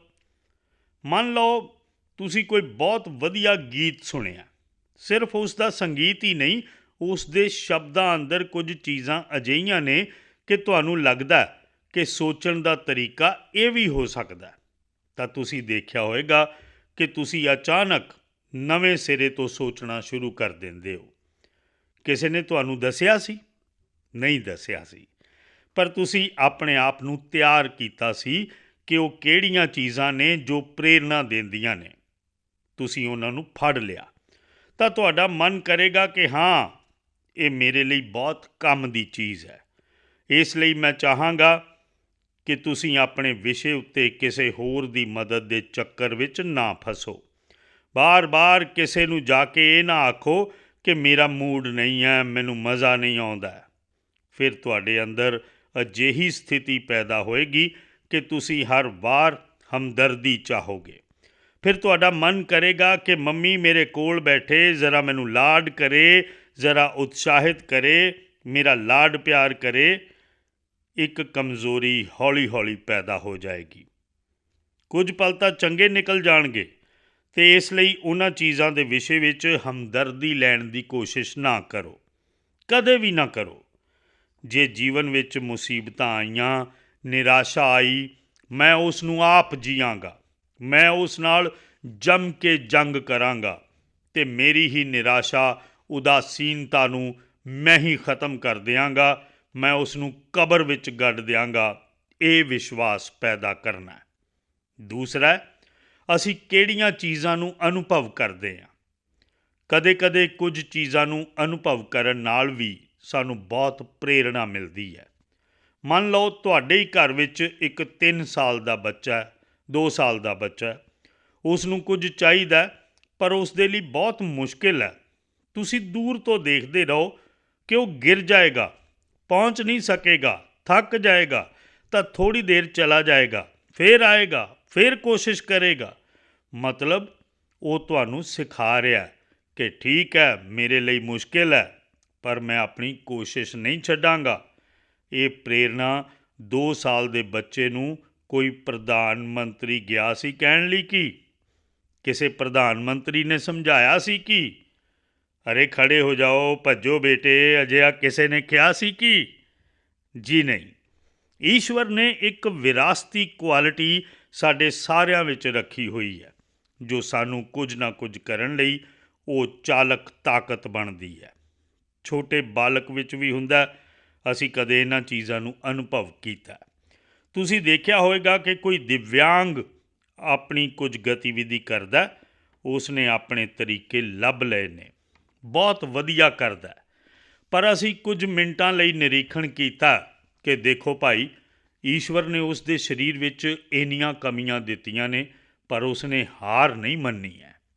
ਉਸਨੇ ਆਪਣੀਆਂ ਕਮੀਆਂ ਨੂੰ ਹੀ ਸ਼ਕਤੀ ਬਣਾ ਲਿਆ, ਅਤੇ ਉਹ ਸ਼ਕਤੀ ਖੁਦ ਨੂੰ ਤਾਂ ਦੌੜਾਉਂਦੀ ਹੈ ਅਤੇ ਦੇਖਣ ਵਾਲੇ ਅਤੇ ਨਿਰੀਖਣ ਕਰਨ ਵਾਲੇ ਨੂੰ ਵੀ ਪ੍ਰੇਰਨਾ ਦਿੰਦੀ ਹੈ। ਅਸੀਂ ਕੋਸ਼ਿਸ਼ ਕਰੀਏ, ਸਾਡੇ ਆਲੇ ਦੁਆਲੇ ਜਿਹੜੀਆਂ ਚੀਜ਼ਾਂ ਨੇ ਉਹਨਾਂ ਨੂੰ ਅਸੀਂ ਉਸ ਰੂਪ ਵਿੱਚ ਅਨੁਭਵ ਕਰੀਏ, ਉਸ ਦੀਆਂ ਕਮੀਆਂ ਦਾ ਨਿਰੀਖਣ ਨਾ ਕਰੀਏ। ਉਹਨਾਂ ਕਮੀਆਂ ਨੂੰ ਉਸਨੇ ਕਿਵੇਂ ਮਾਤ ਪਾਈ ਹੈ, ਉਹਨਾਂ ਕਮੀਆਂ ਨੂੰ ਉਹ ਕਿਵੇਂ ਮਾਤ ਦਿੰਦਾ ਹੈ, ਉਹ ਪ੍ਰਕਿਰਿਆ ਨੂੰ ਬਰੀਕੀ ਨਾਲ ਦੇਖੋ। ਤੁਸੀਂ ਫਿਰ ਆਪਣੇ ਆਪ ਨੂੰ ਉਸ ਦੀ ਥਾਂ ਰੱਖੋਗੇ ਕਿ ਜੇਕਰ ਮੈਂ ਅਜਿਹਾ ਹੁੰਦਾ ਤਾਂ ਮੈਂ ਵੀ ਸ਼ਾਇਦ ਅਜਿਹਾ ਕਰ ਸਕਦਾ। ਪਰਮਾਤਮਾ ਨੇ ਤਾਂ ਮੈਨੂੰ ਹੱਥ ਪੈਰ ਸਭ ਵਧੀਆ ਦਿੱਤੇ ਨੇ, ਮੈਨੂੰ ਤਾਂ ਕੋਈ ਕਮੀ ਨਹੀਂ ਹੈ, ਮੈਂ ਕਿਉਂ ਚੁੱਪ ਬੈਠਾਂ? ਤੁਸੀਂ ਖੁਦ ਭੱਜਣ ਲੱਗ ਜਾਓਗੇ। ਅਤੇ ਇਸ ਲਈ ਮੈਨੂੰ ਲੱਗਦਾ ਕਿ ਦੂਸਰਾ ਇੱਕ ਵਿਸ਼ਾ ਹੈ ਕਿ ਕੀ ਤੁਸੀਂ ਕਦੀ ਆਪਣੇ ਆਪ ਦਾ ਇਮਤਿਹਾਨ ਲੈਂਦੇ ਹੋ? ਤੁਸੀਂ ਆਪਣੇ ਇਮਤਿਹਾਨ ਵੀ ਤਾਂ ਲਓ, ਕੋਈ ਤੁਹਾਡੇ ਇਮਤਿਹਾਨ ਕਿਉਂ ਲਏਗਾ? ਜਿਵੇਂ ਮੈਂ ਸ਼ਾਇਦ ਮੇਰੀ ਜੋ ਕਿਤਾਬ ਹੈ ਐਗਜ਼ਾਮ ਵਾਰੀਅਰ, ਉਸ ਵਿੱਚ ਇੱਕ ਜਗ੍ਹਾ 'ਤੇ ਲਿਖਿਆ ਹੋਇਆ ਕਿ ਤੁਸੀਂ ਕਦੇ ਇਮਤਿਹਾਨ ਨੂੰ ਇੱਕ ਚਿੱਠੀ ਲਿਖ ਦਿਓ। ਤੁਸੀਂ ਲਿਖੋ, ਹੇ ਪਿਆਰੇ ਇਮਤਿਹਾਨ, ਤੂੰ ਕੀ ਸਮਝਦਾ? ਮੈਂ ਇਹ ਤਿਆਰੀ ਕੀਤੀ ਹੈ, ਇਹ ਤਿਆਰੀ ਕੀਤੀ ਹੈ, ਇਹ ਮਿਹਨਤ ਕੀਤੀ ਹੈ, ਮੈਂ ਇਸ ਦਾ ਅਭਿਆਸ ਕੀਤਾ, ਮੈਂ ਇਹ ਪੜ੍ਹਿਆ, ਮੈਂ ਇੰਨਾ ਸਿੱਖਿਆ, ਮੇਰੀਆਂ ਇੰਨੀਆਂ ਕਿਤਾਬਾਂ ਭਰੀਆਂ ਨੇ, ਮੈਂ ਅਧਿਆਪਕ ਨਾਲ ਇੰਨੇ ਘੰਟੇ ਬੈਠਾ, ਮੈਂ ਮੰਮੀ ਨਾਲ ਇੰਨਾ ਸਮਾਂ ਬਿਤਾਇਆ, ਮੇਰੇ ਗੁਆਂਢੀ ਵਿਦਿਆਰਥੀਆਂ ਨੇ ਜੋ ਵਧੀਆ ਕੰਮ ਕੀਤਾ ਤਾਂ ਮੈਂ ਉਸ ਤੋਂ ਸਿੱਖ ਕੇ ਆਇਆ। ਤੂੰ ਕੌਣ ਹੁੰਦਾ ਮੇਰਾ ਮੁਕਾਬਲਾ ਕਰਨ ਵਾਲਾ? ਮੈਂ ਤੇਰਾ ਇਮਤਿਹਾਨ ਲੈਂਦਾ, ਮੈਂ ਦੇਖਦਾ, ਤੂੰ ਮੈਨੂੰ ਹੇਠਾਂ ਸੁੱਟ ਕੇ ਦਿਖਾ, ਮੈਂ ਤੈਨੂੰ ਸੁੱਟ ਦਿਆਂਗਾ। ਕਦੇ ਤਾਂ ਕਹੋ। ਕਦੇ ਕਦੇ ਤੁਹਾਨੂੰ ਇਹ ਲੱਗਦਾ ਕਿ ਮੈਂ ਜੋ ਸੋਚਦਾ ਸਹੀ ਹੈ ਜਾਂ ਗਲਤ। ਤੁਸੀਂ ਅਜਿਹਾ ਕਰੋ, ਇੱਕ ਵਾਰ ਮੁੜ ਸੋਚਣ ਦੀ ਆਦਤ ਬਣਾਓ। ਮੁੜ ਸੋਚਣ ਦੀ ਆਦਤ ਬਣਾਓਗੇ ਤਾਂ ਤੁਹਾਨੂੰ ਇੱਕ ਨਵੀਂ ਸੋਚ ਮਿਲੇਗੀ। ਜਿਵੇਂ ਕਲਾਸ ਅੰਦਰ ਕੁਝ ਸਿੱਖ ਕੇ ਜਾ ਰਹੇ ਹੋ, ਤੁਹਾਡੇ ਕੁਝ ਦੋਸਤ ਨੇ, ਬੈਠੋ ਅਤੇ ਅੱਜ ਜੋ ਸਿੱਖਿਆ ਆਪ ਹੀ ਅਧਿਆਪਕ ਬਣ ਕੇ ਆਪਣੇ 3 ਦੋਸਤਾਂ ਨੂੰ ਸਿਖਾਓ। ਫਿਰ ਦੂਸਰਾ ਦੋਸਤ ਹੋਰ 3 ਨੂੰ ਸਿਖਾਏ, ਫਿਰ ਤੀਸਰਾ ਦੋਸਤ ਹੋਰ 3 ਨੂੰ ਸਿਖਾਏ, ਫਿਰ ਚੌਥਾ ਦੋਸਤ ਹੋਰ, ਯਾਨੀ ਇੱਕ ਪ੍ਰਕਾਰ ਨਾਲ ਜਿੰਨਾ ਜਿਸ ਨੇ ਪਾਇਆ ਹੋਏਗਾ ਓਨਾ ਉਹ ਪਰੋਸੇਗਾ ਅਤੇ ਹਰੇਕ ਦੇ ਧਿਆਨ ਵਿੱਚ ਆਏਗਾ। ਦੇਖੋ ਤੁਸੀਂ, ਉਸ ਨੇ ਇੱਕ ਬਿੰਦੂ ਨੂੰ ਫੜਿਆ ਸੀ, ਮੇਰੇ ਤੋਂ ਛੁੱਟ ਗਿਆ ਸੀ। ਉਸ ਨੇ ਇੱਕ ਪੁਆਇੰਟ ਨੂੰ ਫੜਿਆ ਸੀ, ਮੇਰੇ ਤੋਂ ਛੁੱਟ ਗਿਆ ਸੀ। ਚਾਰੇ ਲੋਕ ਜਦ ਰੀਪਲੇ ਕਰਨਗੇ ਤਾਂ ਤੁਹਾਨੂੰ ਕਿਤਾਬ ਕੁਝ ਨਹੀਂ, ਸਿਰਫ ਸੁਣਿਆ ਹੀ ਹੈ, ਦੇਖੋ ਉਹ ਤੁਹਾਡਾ ਆਪਣਾ ਬਣ ਜਾਏਗਾ। ਤੁਸੀਂ ਦੇਖਿਆ ਹੋਵੇਗਾ ਕਿ ਕਿਤੇ ਕੋਈ ਘਟਨਾ ਘਟੀ ਹੋਵੇ, ਵੱਡੇ ਵੱਡੇ ਰਾਜਨੀਤਿਕ ਨੇਤਾ ਵੀ ਇਹ TV ਵਾਲੇ ਖੜ੍ਹੇ ਹੋ ਜਾਂਦੇ ਨੇ ਡੰਡੇ ਲੈ ਕੇ, ਤਾਂ ਤੁਸੀਂ ਦੇਖਿਆ ਹੋਵੇਗਾ ਕਿ ਜਵਾਬ ਦੇਣ ਲਈ ਉਹ ਇੱਧਰ ਉੱਧਰ ਦੇਖਦੇ ਨੇ। ਕੁਝ ਲੋਕਾਂ ਨੂੰ ਤਾਂ ਪਿੱਛੋਂ ਉਤਸ਼ਾਹਿਤ ਕਰਨਾ ਪੈਂਦਾ, ਤੁਸੀਂ ਦੇਖਿਆ ਹੋਵੇਗਾ। ਪਰ ਇੱਕ ਪਿੰਡ ਦੀ ਔਰਤ ਹੈ, ਕਿਤੇ ਕੋਈ ਐਕਸੀਡੈਂਟ ਹੋਇਆ ਅਤੇ ਕੋਈ TV ਵਾਲਾ ਪਹੁੰਚ ਗਿਆ, ਉਸ ਵਿਚਾਰੀ ਨੂੰ TV ਕੀ ਹੈ ਪਤਾ ਵੀ ਨਹੀਂ ਹੈ, ਅਤੇ ਔਰਤ ਨੂੰ ਪੁੱਛ ਲਿਆ ਤਾਂ ਦੇਖੋ ਬੜੇ ਆਤਮ ਵਿਸ਼ਵਾਸ ਨਾਲ ਉਹ ਔਰਤ ਸਾਰਾ ਵਿਖਿਆਨ ਕਰ ਦਿੰਦੀ ਹੈ। ਅਜਿਹਾ ਹੋਇਆ ਸੀ, ਫਿਰ ਅਜਿਹਾ ਹੋਇਆ, ਇਸ ਤਰ੍ਹਾਂ ਹੂ ਬਹੂ ਉਹ ਚੀਜ਼ਾਂ ਦੱਸਦੀ ਹੈ। ਕਿਉਂ? ਕਿਉਂਕਿ ਉਸ ਨੇ ਜੋ ਅਨੁਭਵ ਕੀਤਾ ਉਸ ਨੂੰ ਉਹ ਆਤਮਸਾਤ ਕਰ ਲੈਂਦੇ ਨੇ ਅਤੇ ਉਸ ਨੂੰ ਰੀਪਲੇ ਬੜੀ ਆਸਾਨੀ ਨਾਲ ਕਰ ਲੈਂਦੇ ਨੇ। ਇਸ ਲਈ ਮੈਂ ਮੰਨਦਾ ਕਿ ਤੁਸੀਂ ਆਪਣੇ ਆਪ ਨੂੰ ਖੁੱਲ੍ਹੇ ਮਨ ਨਾਲ ਇਹਨਾਂ ਚੀਜ਼ਾਂ ਨਾਲ ਜੋੜੋਗੇ ਤਾਂ ਕਦੇ ਵੀ ਨਿਰਾਸ਼ਾ ਤੁਹਾਡੇ ਦਰਵਾਜ਼ੇ ਉੱਤੇ ਦਸਤਕ ਨਹੀਂ ਦੇ ਸਕਦੀ। ਮਾਨਯੋਗ ਪ੍ਰਧਾਨ ਮੰਤਰੀ ਨਮਸਕਾਰ, ਮੇਰਾ ਨਾਮ ਯਾਦਾ ਅਨੂਸ਼ਾ ਹੈ। ਮੈਂ 12ਵੀਂ ਜਮਾਤ ਵਿੱਚ ਪੜ੍ਹਦੀ ਹਾਂ। ਮੈਂ ਤੇਲੰਗਾਨਾ ਤੋਂ ਹਾਂ। ਸ਼੍ਰੀਮਾਨ ਜੀ, ਮੇਰਾ ਸਵਾਲ ਇਹ ਹੈ ਕਿ ਜਦ ਅਧਿਆਪਕ ਸਾਨੂੰ ਪੜ੍ਹਾਉਂਦੇ ਹਨ ਤਾਂ ਅਸੀਂ ਸਮਝ ਜਾਂਦੇ ਹਾਂ, ਪਰ ਕੁਝ ਸਮੇਂ ਜਾਂ ਕੁਝ ਦਿਨਾਂ ਬਾਅਦ ਅਸੀਂ ਭੁੱਲ ਜਾਂਦੇ ਹਾਂ। ਕਿਰਪਾ ਇਸ ਬਾਰੇ ਮੇਰੀ ਮਦਦ ਕਰੋ। ਧੰਨਵਾਦ ਸ਼੍ਰੀਮਾਨ ਜੀ। ਮਾਨਯੋਗ ਪ੍ਰਧਾਨ ਮੰਤਰੀ ਜੀ, ਸਾਨੂੰ ਇੱਕ ਹੋਰ ਪ੍ਰਸ਼ਨ ਨਮੋ ਐਪ ਦੇ ਮਾਧਿਅਮ ਤੋਂ ਪ੍ਰਾਪਤ ਹੋਇਆ ਹੈ, ਜਿਸ ਵਿੱਚ ਪ੍ਰਸ਼ਨਕਰਤਾ ਗਾਇਤਰੀ ਸਕਸੇਨਾ ਜਾਣਨਾ ਚਾਹੁੰਦੀ ਹੈ ਕਿ ਪ੍ਰੀਖਿਆ ਦਿੰਦੇ ਸਮੇਂ ਉਸ ਨਾਲ ਅਕਸਰ ਅਜਿਹਾ ਹੁੰਦਾ ਹੈ ਜੋ ਪੜ੍ਹੇ ਅਤੇ ਯਾਦ ਕੀਤੇ ਵਿਸ਼ੇ ਨੇ ਉਹ ਵੀ ਪ੍ਰੀਖਿਆ ਹਾਲ ਵਿੱਚ ਭੁੱਲ ਜਾਂਦੇ ਨੇ, ਜਦਕਿ ਪ੍ਰੀਖਿਆ ਤੋਂ ਪਹਿਲਾਂ ਤੇ ਪ੍ਰੀਖਿਆ ਤੋਂ ਬਾਅਦ ਸਾਥੀਆਂ ਨਾਲ ਗੱਲਬਾਤ ਕਰਦੇ ਸਮੇਂ ਉਹਨਾਂ ਨੂੰ ਉਹੀ ਜਵਾਬ ਧਿਆਨ ਵਿੱਚ ਰਹਿੰਦਾ ਹੈ ਅਤੇ ਅਜਿਹੀ ਸਥਿਤੀ ਨੂੰ ਬਦਲਣ ਲਈ ਸਾਨੂੰ ਕੀ ਕਰਨਾ ਚਾਹੀਦਾ ਹੈ? ਸ਼ਾਇਦ ਹਰ ਵਿਦਿਆਰਥੀ ਦੇ ਦਿਮਾਗ ਵਿੱਚ ਇਹ ਵਿਸ਼ਾ ਕਦੇ ਨਾ ਕਦੇ ਤਾਂ ਇੱਕ ਸਮੱਸਿਆ ਬਣ ਕੇ ਖੜਾ ਹੋ ਹੀ ਜਾਂਦਾ। ਹਰੇਕ ਨੂੰ ਲੱਗਦਾ ਕਿ ਮੈਨੂੰ ਯਾਦ ਨਹੀਂ ਰਹਿੰਦਾ, ਇਹ ਮੈਂ ਭੁੱਲ ਗਿਆ। ਪਰ ਜੇਕਰ ਤੁਸੀਂ ਦੇਖੋਗੇ ਈਵਨ ਐਗਜ਼ਾਮਸ ਦੇ ਟਾਈਮ 'ਤੇ ਅਚਾਨਕ ਅਜਿਹੀਆਂ ਚੀਜ਼ਾਂ ਤੁਹਾਡੀਆਂ ਨਿਕਲਣ ਲੱਗਣਗੀਆਂ ਕਿ ਤੁਸੀਂ ਐਗਜ਼ਾਮ ਦੇ ਬਾਹਰ ਆ ਗਏ। ਮੈਂ ਤਾਂ ਹਫ਼ਤੇ ਭਰ ਤੋਂ ਇਸ ਵਿਸ਼ੇ ਨੂੰ ਪੜ੍ਹਿਆ ਹੀ ਨਹੀਂ ਸੀ, ਅਚਾਨਕ ਪ੍ਰਸ਼ਨ ਆ ਗਿਆ, ਪਰ ਮੇਰਾ ਜਵਾਬ ਬਹੁਤ ਵਧੀਆ ਹੋ ਗਿਆ। ਮਤਲਬ ਕਿਤੇ ਸਟੋਰ ਸੀ, ਤੁਹਾਡਾ ਵੀ ਧਿਆਨ ਨਹੀਂ ਸੀ, ਪਰ ਅੰਦਰ ਸਟੋਰ ਸੀ। ਅਤੇ ਉਹ ਸਟੋਰ ਕਿਉਂ ਸੀ? ਕਿਉਂਕਿ ਜਦ ਉਹ ਪੜ੍ਹ ਰਹੇ ਸੀ ਤਾਂ ਦਰਵਾਜ਼ੇ ਖੁੱਲ੍ਹੇ ਸਨ, ਇਸ ਲਈ ਉਹ ਅੰਦਰ ਗਿਆ। ਜੇ ਦਰਵਾਜ਼ਾ ਬੰਦ ਹੁੰਦਾ ਤਾਂ ਕੁਝ ਵੀ ਨਾ ਜਾਂਦਾ। ਇਸ ਲਈ ਕਦੇ-ਕਦੇ ਧਿਆਨ ਸ਼ਬਦ ਅਜਿਹਾ, ਲੋਕ ਉਸ ਨੂੰ ਯੋਗ, ਮੈਡੀਟੇਸ਼ਨ, ਹਿਮਾਲਿਆ, ਰਿਸ਼ੀ ਮੁਨੀ ਉੱਥੇ ਜੋੜ ਦਿੰਦੇ ਨੇ। ਮੇਰਾ ਬੜਾ ਸਿੰਪਲ ਜਿਹਾ ਮਤ ਹੈ, ਧਿਆਨ ਦਾ ਮਤਲਬ ਕੀ ਹੈ? ਜੇਕਰ ਤੁਸੀਂ ਇੱਥੇ ਹੋ। ਪਰ ਜੇਕਰ ਮੰਮੀ ਟੀਵੀ ਦੇਖਦੀ ਹੋਏਗੀ, ਉਹ ਲੱਭਦੀ ਹੋਏਗੀ ਕਿ ਮੈਂ ਕਿਹੜੇ ਕੋਨੇ ਵਿੱਚ ਬੈਠਾ। ਮਤਲਬ ਤੁਸੀਂ ਇੱਥੇ ਨਹੀਂ, ਤੁਸੀਂ ਘਰ ਵਿੱਚ ਹੋ।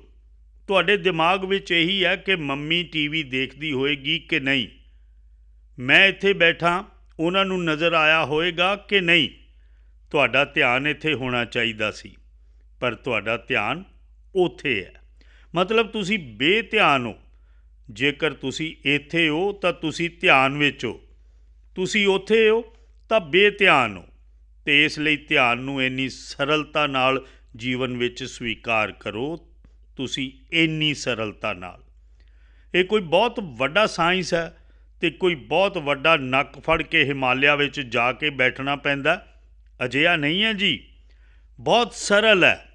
ਤੁਸੀਂ ਉਸ ਪਲ ਨੂੰ ਜਿਉਣ ਦੀ ਕੋਸ਼ਿਸ਼ ਕਰੋ। ਜੇਕਰ ਤੁਸੀਂ ਉਸ ਪਲ ਨੂੰ ਜੀ ਭਰ ਕੇ ਜਿਉਂਦੇ ਹੋ ਤਾਂ ਉਹ ਤੁਹਾਡੀ ਸ਼ਕਤੀ ਬਣ ਜਾਂਦਾ ਹੈ।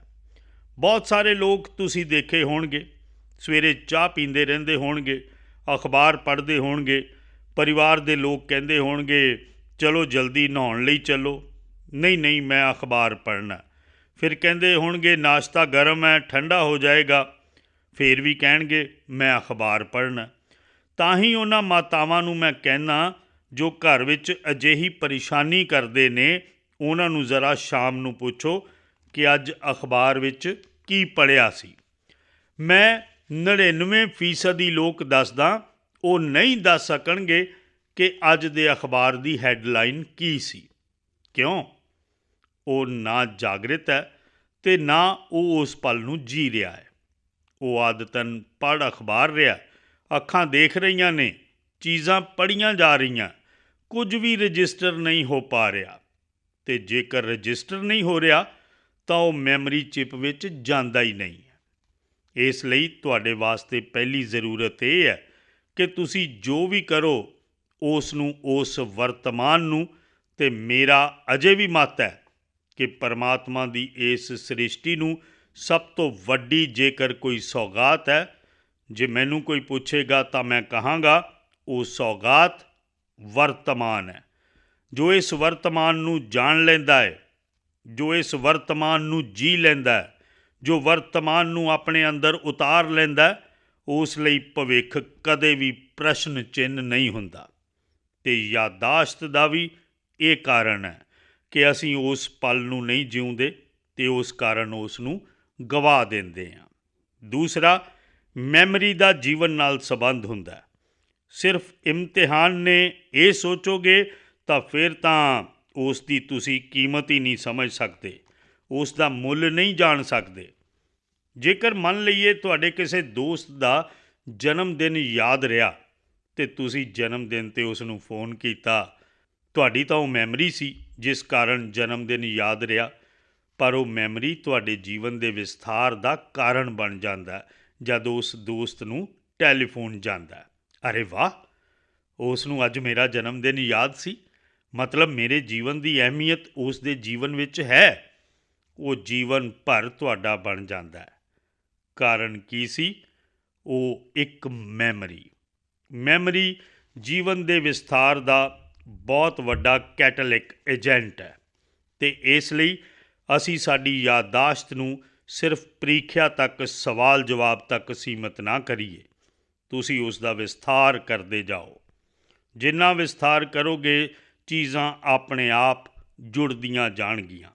ਦੂਸਰਾ, ਤੁਸੀਂ ਕਦੇ 2 ਭਾਂਡੇ ਲਓ, ਉਹਨਾਂ ਵਿੱਚ ਪਾਣੀ ਭਰੋ, ਪਾਣੀ ਭਰ ਕੇ ਉਸ ਅੰਦਰ ਇੱਕ ਸਿੱਕਾ ਰੱਖੋ। ਦੋਨਾਂ ਵਿੱਚ ਪਾਣੀ ਸ਼ੁੱਧ ਹੈ, ਸਵੱਛ ਹੈ, ਦੋਨਾਂ 'ਚ ਇੱਕ ਹੀ ਪ੍ਰਕਾਰ ਦਾ ਪਾਣੀ ਹੈ, ਦੋਨੇ ਇੱਕ ਹੀ ਪ੍ਰਕਾਰ ਦੇ ਬਰਤਨ ਨੇ, ਦੋਨੇ ਸਿੱਕੇ ਵੀ ਇੱਕ ਹੀ ਪ੍ਰਕਾਰ ਦੇ ਨੇ, ਅਤੇ ਤੁਸੀਂ ਉਸ ਨੂੰ ਦੇਖੋ ਇੱਕ ਭਾਂਡਾ ਜੋ ਹਿੱਲ ਰਿਹਾ, ਪਾਣੀ ਇੱਧਰ ਉੱਧਰ ਹੋ ਰਿਹਾ, ਹੇਠਾਂ ਸਿੱਕਾ ਹੈ।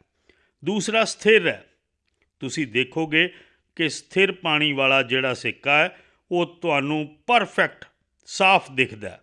ਹੋ ਸਕਦਾ ਉਸ 'ਤੇ ਲਿਖਿਆ ਹੋਇਆ ਵੀ ਦਿਖਾਈ ਦੇਵੇ, ਅਤੇ ਜੋ ਪਾਣੀ ਹਿੱਲ ਰਿਹਾ ਉੱਥੇ ਵੀ ਉਹੀ ਸਾਈਜ਼ ਹੈ, ਓਨਾ ਹੀ ਗਹਿਰਾ, ਪਰ ਦਿਖਦਾ ਨਹੀਂ।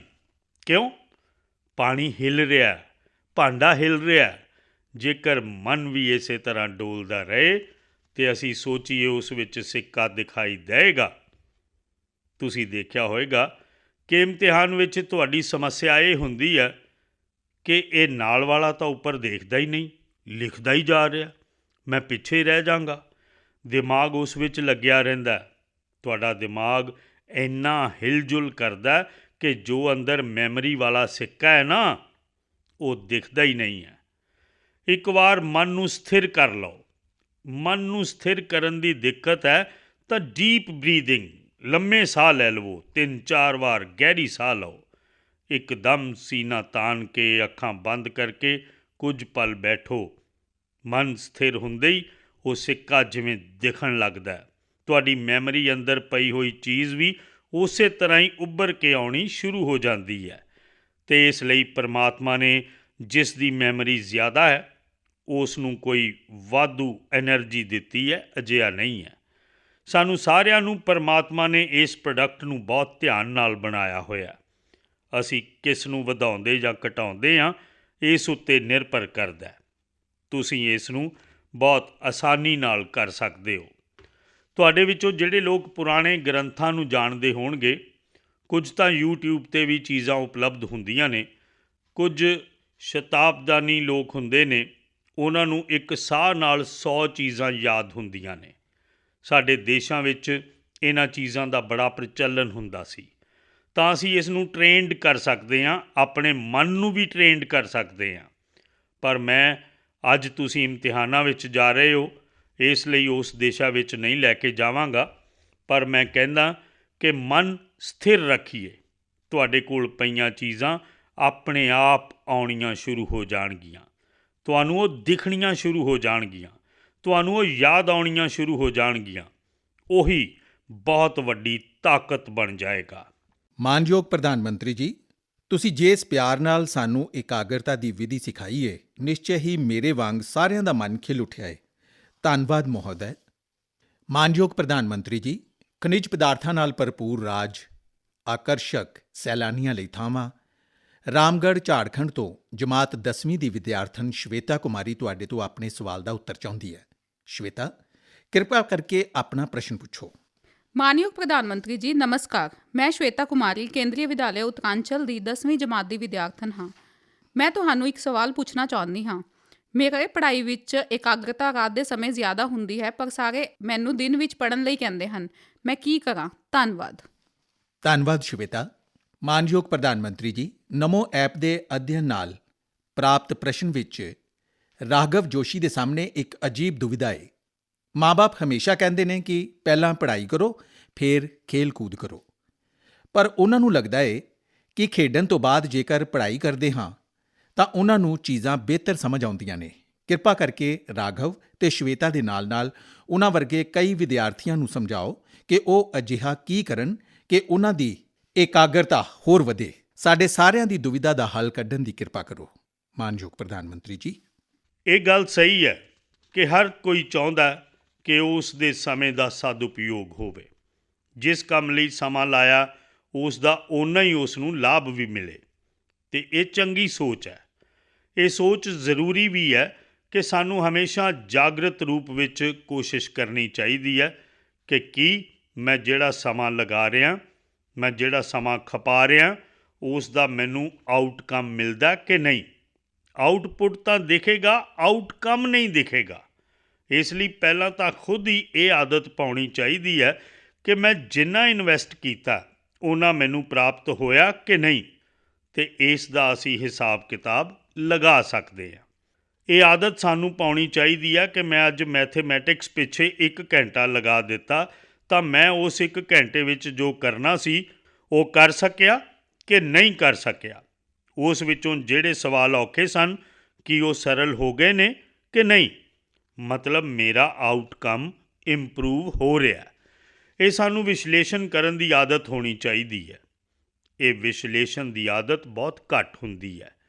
ਉਹ ਇੱਕ ਤੋਂ ਬਾਅਦ ਇੱਕ ਪੂਰਾ ਕਰਦੇ ਹੀ ਜਾਂਦੇ ਨੇ, ਕਰਦੇ ਹੀ ਜਾਂਦੇ ਨੇ, ਕਰਦੇ ਹੀ ਜਾਂਦੇ ਨੇ, ਅਤੇ ਬਾਅਦ ਵਿੱਚ ਪਤਾ ਹੀ ਨਹੀਂ ਰਹਿੰਦਾ ਕਿ ਉਹ ਜ਼ਿਆਦਾ ਧਿਆਨ ਦੀ ਜ਼ਰੂਰਤ ਸੀ, ਉਸ ਉੱਤੇ ਮੈਂ ਜ਼ਿਆਦਾ ਧਿਆਨ ਨਹੀਂ ਦਿੱਤਾ। ਇਹ ਸਾਡੇ ਆਪਣੇ ਟਾਈਮ ਟੇਬਲ ਵਿੱਚ ਹੈ। ਜੋ ਸਭ ਤੋਂ ਸਰਲ ਹੈ, ਸਭ ਤੋਂ ਪਿਆਰਾ ਹੈ, ਅਸੀਂ ਮੁੜ ਘਿੜ ਕੇ ਉਸ ਵਿੱਚ ਹੀ ਲੱਗ ਜਾਂਦੇ ਹਾਂ। ਮਨ ਕਰਦਾ ਚਲੋ ਇਸ ਨੂੰ ਹੀ ਕਰ ਲੈਂਦੇ ਹਾਂ। ਕਿਉਂ? ਆਨੰਦ ਆਉਂਦਾ। ਜੋ ਘੱਟ ਪਸੰਦ ਹੈ, ਥੋੜ੍ਹਾ ਔਖਾ ਹੈ, ਉਸ ਤੋਂ ਬਚਣ ਦੀ ਕੋਸ਼ਿਸ਼ ਕਰਦੇ ਹਾਂ। ਤੁਸੀਂ ਦੇਖਿਆ ਹੋਵੇਗਾ ਸਾਡਾ ਸਰੀਰ ਹੈ, ਜੋ ਸਰੀਰ ਸ਼ਬਦ ਵਧੀਆ ਨਹੀਂ ਪਰ ਸਰਲਤਾ ਲਈ ਦੱਸਦੇ ਨਾ। ਕਦੇ ਕਦੇ ਲੱਗਦਾ ਕਿ ਸਾਡਾ ਸਰੀਰ ਚੀਟਰ, ਧੋਖੇਬਾਜ਼ ਹੈ। ਤੁਸੀਂ ਤੈਅ ਕਰੋ ਕਿ ਮੈਂ ਇਸ ਤਰ੍ਹਾਂ ਬੈਠਣਾ, ਪਰ ਤੁਹਾਨੂੰ ਪਤਾ ਨਹੀਂ ਲੱਗਦਾ ਤੁਸੀਂ ਕਿਵੇਂ ਹੋਰ ਹੋ ਜਾਂਦੇ ਹੋ, ਪਤਾ ਨਹੀਂ ਚੱਲਦਾ। ਮਤਲਬ ਤੁਹਾਡੇ ਨਾਲ ਤੁਹਾਡਾ ਸਰੀਰ ਚੀਟਿੰਗ ਕਰਦਾ। ਤੁਸੀਂ ਮਨ ਨਾਲ ਤੈਅ ਕੀਤਾ ਕਿ ਮੈਂ ਇਸ ਤਰ੍ਹਾਂ ਹੀ ਬੈਠਾਂਗਾ, ਪਰ ਥੋੜ੍ਹੀ ਦੇਰ ਵਿੱਚ ਹੀ ਢਿੱਲੇ ਪੈ ਜਾਂਦੇ ਹੋ। ਸੁਭਾਅ ਅਨੁਸਾਰ ਸਰੀਰ ਫਿਰ ਢਲ ਜਾਂਦਾ।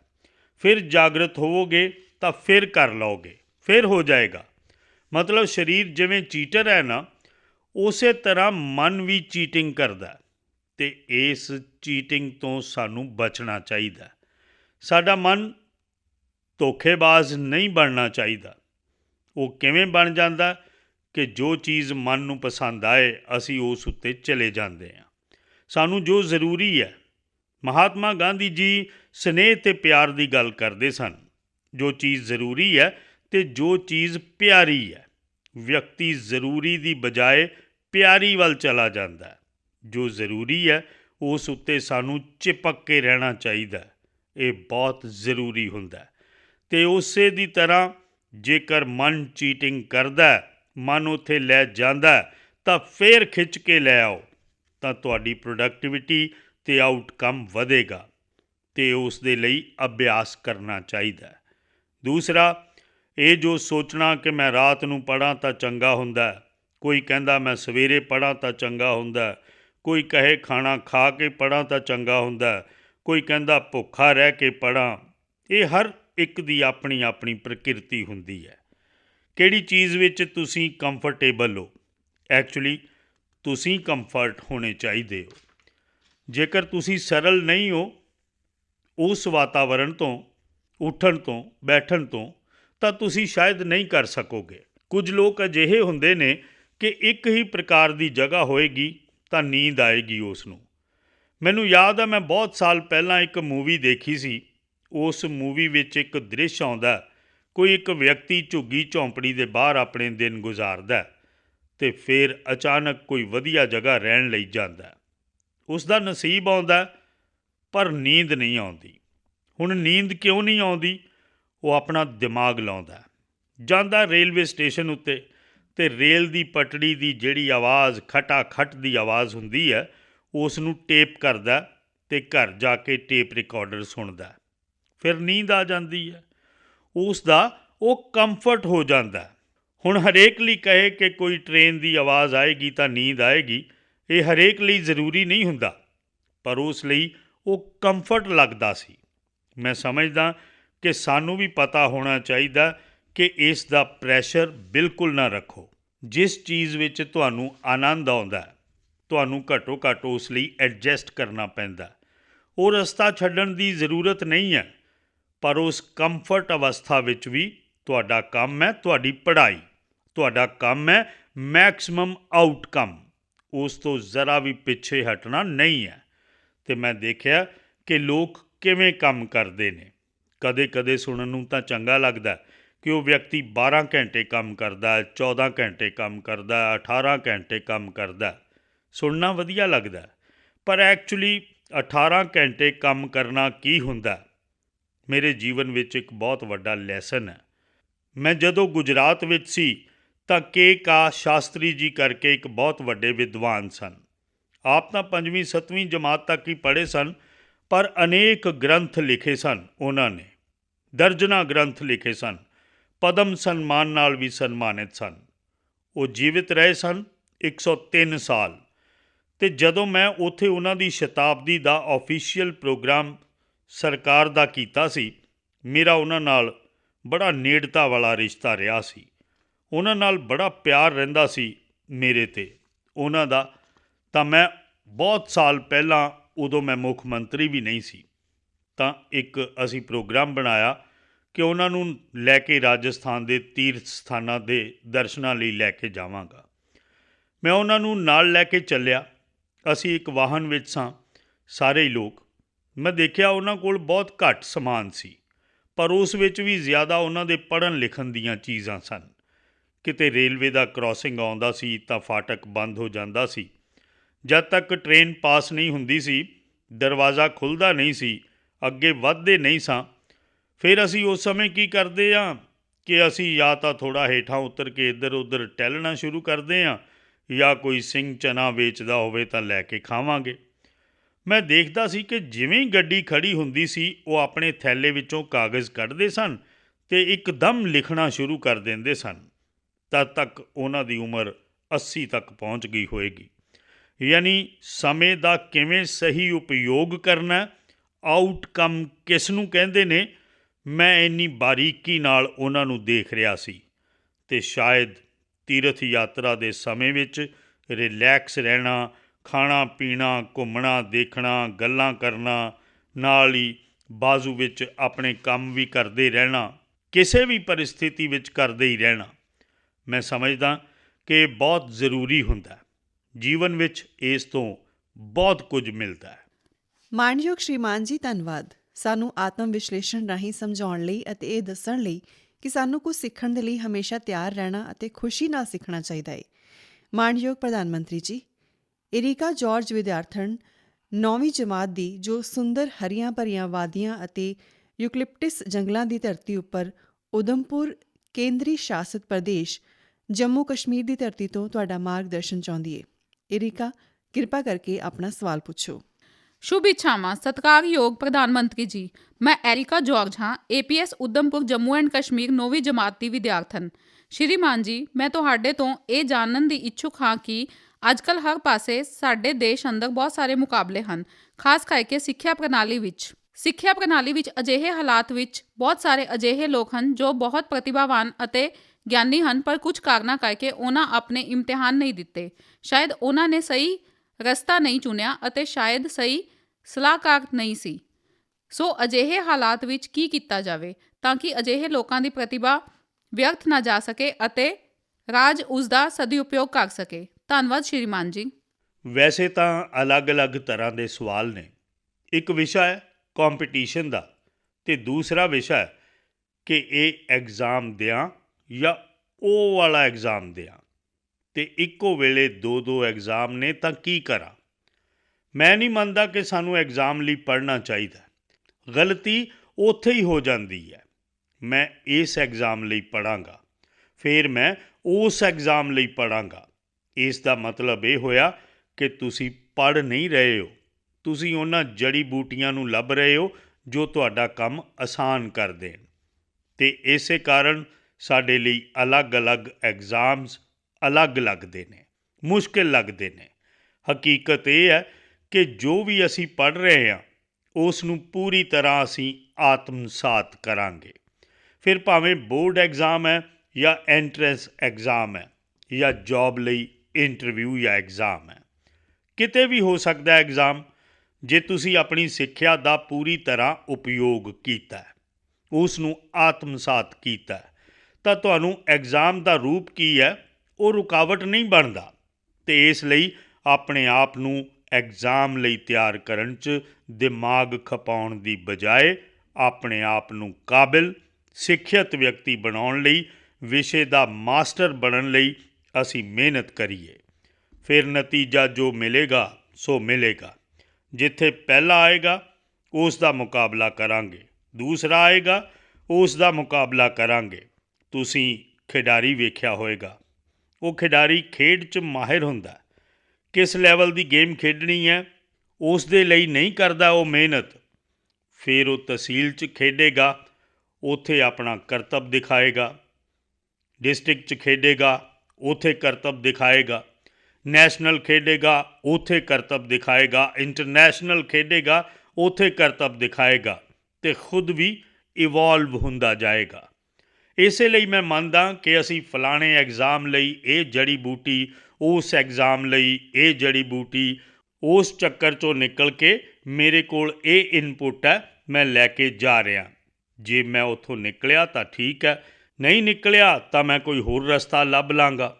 ਤਾਂ ਮੈਨੂੰ ਲੱਗਦਾ ਕਿ ਇੱਥੇ ਇਹ ਸੋਚਣਾ ਚਾਹੀਦਾ। ਦੂਸਰਾ, ਕੰਪੀਟੀਸ਼ਨ ਵੇਖੋ ਦੋਸਤੋ, ਕੰਪੀਟੀਸ਼ਨ ਨੂੰ ਸਾਨੂੰ ਜੀਵਨ ਦੀ ਸਭ ਤੋਂ ਵੱਡੀ ਸੌਗਾਤ ਮੰਨਣਾ ਚਾਹੀਦਾ। ਜੇ ਕੰਪੀਟੀਸ਼ਨ ਨਹੀਂ ਹੈ ਤਾਂ ਜ਼ਿੰਦਗੀ ਕਿਸ ਚੀਜ਼ ਦੀ ਜੀ। ਫਿਰ ਤਾਂ ਅਸੀਂ ਇੱਦਾਂ ਹੀ ਖੁਸ਼ ਰਹਾਂਗੇ, ਬਸ ਕੁਝ ਨਹੀਂ, ਅਸੀਂ ਹਾਂ ਬਸ। ਇਸ ਤਰ੍ਹਾਂ ਨਹੀਂ ਹੋਣਾ ਚਾਹੀਦਾ। ਸੱਚ ਪੁੱਛੋ ਤਾਂ ਸਾਨੂੰ ਕੰਪੀਟੀਸ਼ਨ ਲਈ ਇਨਵਾਈਟ ਕਰਨਾ ਚਾਹੀਦਾ, ਤਾਂ ਹੀ ਸਾਡੀ ਕਸੌਟੀ ਹੁੰਦੀ ਹੈ। ਮੈਂ ਤਾਂ ਕਹਾਂਗਾ ਕਿ ਘਰ 'ਚ ਵੀ ਕਦੇ ਛੁੱਟੀ ਦਾ ਦਿਨ ਹੈ, ਪੜ੍ਹਨਾ ਨਹੀਂ, ਐਗਜ਼ਾਮ ਨਹੀਂ, ਕੁਝ ਨਹੀਂ ਹੈ, ਤਾਂ ਭਰਾ ਭੈਣ ਬੈਠ ਕੇ ਕੰਪੀਟੀਸ਼ਨ ਲਾਓ। ਤੂੰ 4 ਰੋਟੀਆਂ ਖਾਣੀਆਂ, ਮੈਂ 5 ਖਾਣਾ, ਮੈਂ 6 ਖਾਣਾ। ਅਰੇ ਕਰੋ ਤਾਂ ਕੰਪੀਟੀਸ਼ਨ। ਸਾਨੂੰ ਜ਼ਿੰਦਗੀ ਨੂੰ ਬਾਰ-ਬਾਰ ਕੰਪੀਟੀਸ਼ਨ ਲਈ ਇਨਵੀਟੇਸ਼ਨ ਦੇਣਾ ਚਾਹੀਦਾ। ਕੰਪੀਟੀਸ਼ਨ ਜ਼ਿੰਦਗੀ ਨੂੰ ਅੱਗੇ ਵਧਾਉਣ ਦਾ ਇੱਕ ਚੰਗਾ ਮਾਧਿਅਮ ਹੁੰਦਾ ਜੋ ਸਾਡੀ ਆਪਣੀ ਵੀ ਐਵੋਲਿਊਸ਼ਨ ਹੋਣ ਲੱਗ ਪੈਂਦੀ ਹੈ। ਦੂਸਰਾ, ਮੈਂ ਜਿਸ ਪੀੜ੍ਹੀ ਦਾ ਜਾਂ ਤੁਹਾਡੇ ਮਾਤਾ ਪਿਤਾ ਜਿਸ ਪੀੜ੍ਹੀ ਦੇ ਨੇ, ਉਹਨਾਂ ਨੂੰ ਉਹ ਚੀਜ਼ਾਂ ਨਸੀਬ ਨਹੀਂ ਸਨ ਜੋ ਤੁਹਾਨੂੰ ਨਸੀਬ ਹੁੰਦੀਆਂ ਨੇ। ਤੁਸੀਂ ਉਸ ਖੁਸ਼ਕਿਸਮਤ ਜਨਰੇਸ਼ਨ 'ਚੋਂ ਜੋ ਖੁਸ਼ਕਿਸਮਤੀ ਤੁਹਾਡੇ ਤੋਂ ਪਹਿਲਾਂ ਕਿਸੇ ਵੀ ਜਨਰੇਸ਼ਨ ਨੂੰ ਇੰਨੀ ਵੱਡੀ ਤਾਦਾਦ ਵਿੱਚ ਕਦੇ ਨਹੀਂ ਮਿਲੀ। ਅਤੇ ਉਹ ਹੈ, ਜਿਵੇਂ ਕੰਪੀਟੀਸ਼ਨ ਜ਼ਿਆਦਾ ਤਾਂ ਚੋਇਸ ਵੀ ਜ਼ਿਆਦਾ ਹੈ, ਮੌਕੇ ਵੀ ਵਾਧੂ ਨੇ। ਤੁਹਾਡੇ ਪਰਿਵਾਰ 'ਚ ਇੰਨੇ ਮੌਕੇ ਨਹੀਂ ਸਨ। ਤੁਸੀਂ ਵੇਖਿਆ ਹੋਣਾ 2 ਕਿਸਾਨਾਂ ਨੂੰ, ਮੰਨ ਲਓ ਉਸ ਦੀ ਵੀ 2 ਏਕੜ ਜ਼ਮੀਨ ਹੈ, ਇਸ ਦੀ ਵੀ 2 ਏਕੜ ਜ਼ਮੀਨ ਹੈ, ਪਰ ਇੱਕ ਕਿਸਾਨ ਹੈ, ਚਲੋ ਭਾਈ ਗੁਜ਼ਾਰਾ ਕਰਨਾ, ਗੰਨੇ ਦੀ ਖੇਤੀ ਕਰਦੇ ਰਹੋ, ਆਪਣਾ ਗੁਜ਼ਾਰਾ ਚੱਲ ਜਾਏਗਾ। ਦੂਸਰਾ ਕਿਸਾਨ ਹੈ, ਉਹ ਸੋਚਦਾ ਨਹੀਂ 2 ਏਕੜ ਜ਼ਮੀਨ ਹੈ, ਇਸ ਤਰ੍ਹਾਂ ਕਰਾਂਗਾ, 1/3 ਇਹ ਕਰਾਂਗਾ, 1/3 ਇਹ ਕਰਾਂਗਾ, ਪਿਛਲੇ ਸਾਲ ਇਹ ਕੀਤਾ ਸੀ, ਇਸ ਸਾਲ ਇਹ ਕਰਾਂਗਾ, ਇਹ 2 ਚੀਜ਼ਾਂ ਨਵੀਆਂ ਕਰਾਂਗਾ। ਤੁਸੀਂ ਵੇਖੋਗੇ ਕਿ ਉਹ ਜੋ ਆਰਾਮ ਨਾਲ 2 ਏਕੜ ਜ਼ਮੀਨ ਨਾਲ ਗੁਜ਼ਾਰਾ ਕਰ ਲੈਂਦਾ, ਜ਼ਿੰਦਗੀ ਠਹਿਰ ਜਾਂਦੀ ਹੈ। ਜੋ ਰਿਸਕ ਲੈਂਦਾ, ਪ੍ਰਯੋਗ ਕਰਦਾ, ਨਵੀਂ ਚੀਜ਼ ਲੈਂਦਾ, ਨਵੀਂ ਚੀਜ਼ ਜੋੜਦਾ, ਉਹ ਇੰਨਾ ਅੱਗੇ ਵੱਧ ਜਾਂਦਾ ਕਿ ਜ਼ਿੰਦਗੀ 'ਚ ਕਿਤੇ ਰੁਕਣ ਦਾ ਨਾਂ ਨਹੀਂ ਲੈਂਦਾ। ਉਸੇ ਤਰ੍ਹਾਂ ਸਾਡੇ ਜੀਵਨ 'ਚ ਹੁੰਦਾ ਹੈ। ਸਾਨੂੰ ਮਾਣ ਕਰਨਾ ਚਾਹੀਦਾ ਹੈ ਕਿ ਅਸੀਂ ਇੰਨੇ ਚੈਲੰਜ ਦੇ ਵਿੱਚ ਆਪਣੇ ਆਪ ਨੂੰ ਪ੍ਰੂਵ ਕਰ ਰਹੇ ਹਾਂ ਅਤੇ ਸਾਡੀਆਂ ਤਾਂ ਅਨੇਕਾਂ ਚੋਇਸਿਸ ਨੇ। ਇਹ ਚੈਲੰਜ ਨਹੀਂ ਤਾਂ ਉਹ ਚੈਲੰਜ ਨਹੀਂ ਤਾਂ ਇਹ ਰਸਤਾ ਨਹੀਂ ਤਾਂ ਉਹ ਰਸਤਾ ਨਹੀਂ ਤਾਂ ਉਹ ਰਸਤਾ। ਮੈਂ ਸਮਝਦਾ ਕਿ ਅਸੀਂ ਇਸ ਨੂੰ ਓਪਰਚੁਨਿਟੀ ਮੰਨੀਏ, ਇੱਕ ਮੌਕਾ ਮੰਨੀਏ ਅਤੇ ਮੈਂ ਇਹਨਾਂ ਮੌਕਿਆਂ ਨੂੰ ਛੱਡਾਂਗਾ ਨਹੀਂ। ਮੈਂ ਇਸ ਮੌਕੇ ਨੂੰ ਹੱਥੋਂ ਕਦੇ ਵੀ ਜਾਣ ਨਹੀਂ ਦਿਆਂਗਾ।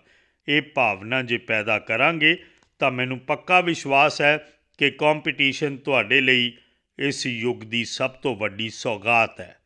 ਤੁਸੀਂ ਮਹਿਸੂਸ ਕਰੋਗੇ। ਮਾਣਯੋਗ ਪ੍ਰਧਾਨ ਮੰਤਰੀ ਜੀ, ਤੁਸੀਂ ਸਾਨੂੰ ਗਿਆਨ ਨੂੰ ਆਤਮਸਾਤ ਕਰਨ ਦੀ ਪ੍ਰੇਰਣਾ ਦਿੱਤੀ, ਜਿਸ ਨਾਲ ਜੀਵਨ 'ਚ ਸਫਲਤਾ ਮਿਲਦੀ ਹੈ। ਤੁਹਾਡਾ ਧੰਨਵਾਦ। ਨਵਸਾਈ, ਗੁਜਰਾਤ ਤੋਂ ਇੱਕ ਅਭਿਭਾਵਕ ਸੁਸ਼੍ਰੀ ਸੀਮਾ ਚਿੰਤਨ ਦੇਸਾਈ ਤੁਹਾਡੇ ਸਾਹਮਣੇ ਇੱਕ ਪ੍ਰਸ਼ਨ ਰੱਖਣਾ ਚਾਹੁੰਦੇ ਨੇ। ਸ਼੍ਰੀਮਤੀ ਜੀ, ਕਿਰਪਾ ਕਰਕੇ ਆਪਣੀ ਗੱਲ ਰੱਖੋ। Hello prime minister Modi ji, नमस्ते। आई एम सीमा चिंतन देसाई फ्रॉम ਨਵਸਾਈ। ਸਰ, ਤੁਸੀਂ ਇੰਨੇ ਸਾਰੇ ਨੌਜਵਾਨਾਂ ਦੇ ਆਈਕਨ ਹੋ, ਕਾਰਨ ਤੁਸੀਂ ਸਿਰਫ ਬੋਲਦੇ ਹੀ ਨਹੀਂ ਸਗੋਂ ਜੋ ਬੋਲਦੇ ਹੋ ਉਹ ਕਰਕੇ ਵਿਖਾਉਂਦੇ ਹੋ। ਧੰਨਵਾਦ। ਸਰ, ਇੱਕ ਪ੍ਰਸ਼ਨ ਹੈ। ਭਾਰਤੀ ਪੇਂਡੂ ਖੇਤਰਾਂ ਦੀ ਬਾਲੜੀਆਂ ਲਈ ਅਨੇਕਾਂ ਯੋਜਨਾਵਾਂ ਚੱਲ ਰਹੀਆਂ ਨੇ।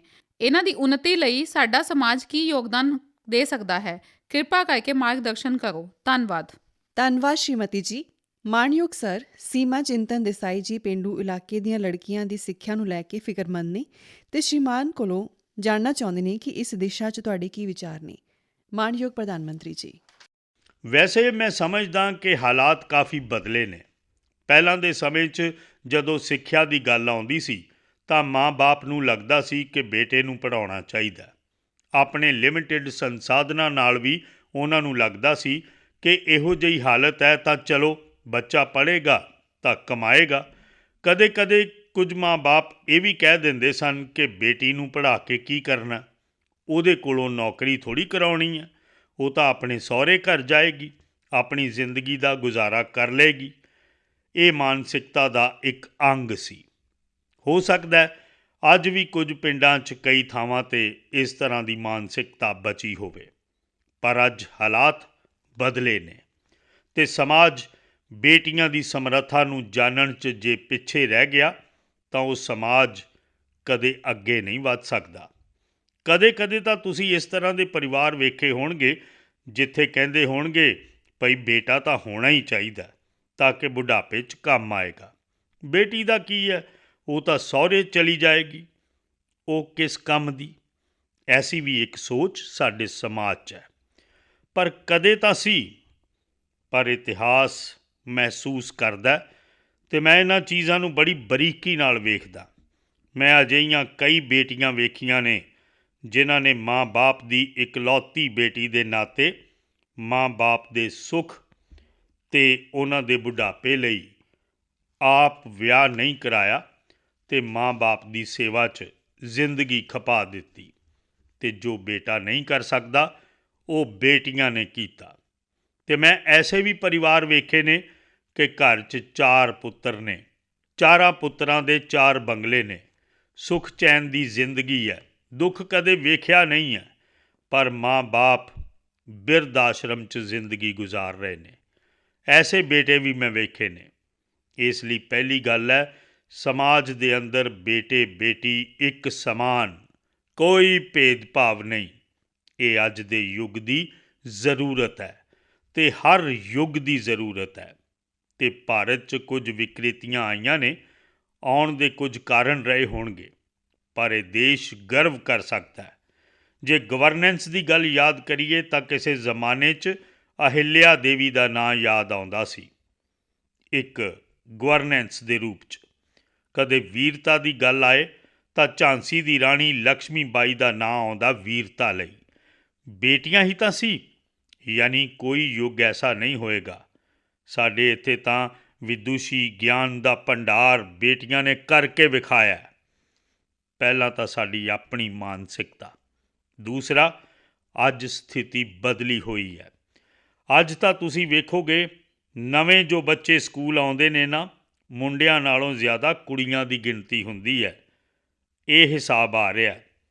ਅੱਜ ਜੋ ਬੇਟੀਆਂ ਦੀਆਂ ਆਸਾਂ ਨੇ, ਉਮੀਦਾਂ ਨੇ, ਕੁਝ ਕਰ ਗੁਜ਼ਰਨ ਦਾ ਜੋ ਜਜ਼ਬਾ ਹੈ, ਸ਼ਾਇਦ ਕੋਈ ਵੀ ਹਿੰਦੁਸਤਾਨੀ ਮਾਣ ਕਰੇ ਐਸਾ ਹੈ। ਅਤੇ ਸਾਨੂੰ ਉਹਨਾਂ ਨੂੰ ਮੌਕਾ ਦੇਣਾ ਚਾਹੀਦਾ ਅਤੇ ਉਹ ਮੌਕਾ ਸਾਨੂੰ ਇੰਸਟੀਟਿਊਸ਼ਨਾਈਜ਼ ਕਰਨਾ ਚਾਹੀਦਾ। ਕੋਈ ਇੱਕ ਪਰਿਵਾਰ ਆਪਣੇ ਤਰੀਕੇ ਨਾਲ ਕਰ ਲੈਂਦਾ, ਜਿਵੇਂ ਤੁਸੀਂ ਵੇਖਿਆ ਹੋਵੇਗਾ ਖੇਡਾਂ 'ਚ। ਅੱਜ ਖੇਡਾਂ 'ਚ ਕਿਸੇ ਵੀ ਲੈਵਲ ਦੀ ਗੇਮ ਚੱਲਦੀ ਹੋਏਗੀ, ਭਾਰਤ ਦੀਆਂ ਧੀਆਂ ਹਰ ਜਗ੍ਹਾ ਕਿਤੇ ਨਾ ਕਿਤੇ ਆਪਣਾ ਨਾਂ ਰੌਸ਼ਨ ਕਰ ਰਹੀਆਂ ਨੇ। ਵਿਗਿਆਨ ਦਾ ਖੇਤਰ ਵੇਖੋ, ਇੰਨੇ ਵੱਡੇ ਵੱਡੇ ਵਿਗਿਆਨ ਦੇ ਅਚੀਵਮੈਂਟਸ ਆਉਂਦੇ ਨੇ।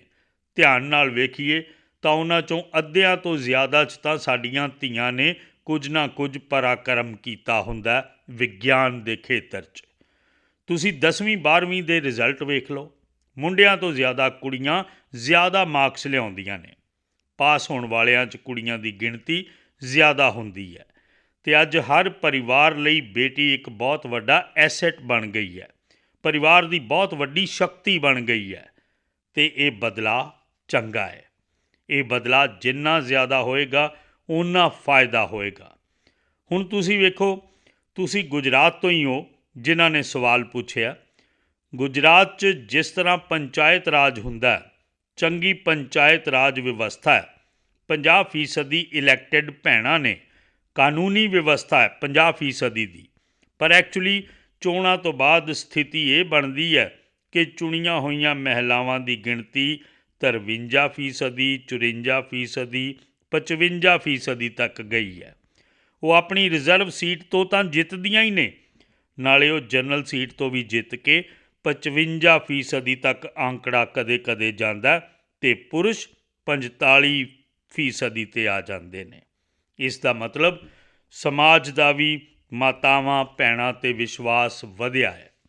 ਤਾਂ ਹੀ ਤਾਂ ਉਹ ਜਨ ਪ੍ਰਤੀਨਿਧੀ ਬਣ ਕੇ ਆਉਂਦੀਆਂ ਨੇ। ਜਿਹੜਾ ਅਸੀਂ ਅੱਜ ਆਜ਼ਾਦੀ ਦਾ ਅੰਮ੍ਰਿਤ ਮਹਾਂ ਉਤਸਵ ਮਨਾ ਰਹੇ ਹਾਂ, ਅੱਜ ਹਿੰਦੁਸਤਾਨ ਦੀ ਪਾਰਲੀਮੈਂਟ 'ਚ ਸਭ ਤੋਂ ਜ਼ਿਆਦਾ ਹੁਣ ਤੱਕ ਵਿਮਨ MP ਨੇ। ਅਤੇ ਪਿੰਡਾਂ 'ਚ ਵੀ ਵੇਖਿਆ ਜਾ ਰਿਹਾ ਕਿ ਜੋ ਪੜ੍ਹੀਆਂ ਲਿਖੀਆਂ ਕੁੜੀਆਂ ਨੇ ਉਹਨਾਂ ਨੂੰ ਲੋਕ ਜ਼ਿਆਦਾ ਚੁਣਨਾ ਪਸੰਦ ਕਰਦੇ ਨੇ। ਭਾਵੇਂ ਉਹ 5ਵੀਂ ਪਾਸ ਹੈ ਜਾਂ 7ਵੀਂ ਪਾਸ ਨੂੰ ਤਰਜੀਹ ਦੇਣਗੇ। ਜੇ 11ਵੀਂ ਵਾਲੀ ਹੈ ਤਾਂ ਉਸ ਨੂੰ ਚੁਣਨਾ ਪਸੰਦ ਕਰਨਗੇ। ਯਾਨੀ ਸਮਾਜ 'ਚ ਵੀ ਸਿੱਖਿਆ ਦੇ ਪ੍ਰਤੀ ਸਨਮਾਨ ਦਾ ਭਾਵ ਹਰ ਪੈਮਾਨੇ ਉੱਤੇ ਨਜ਼ਰ ਆ ਰਿਹਾ।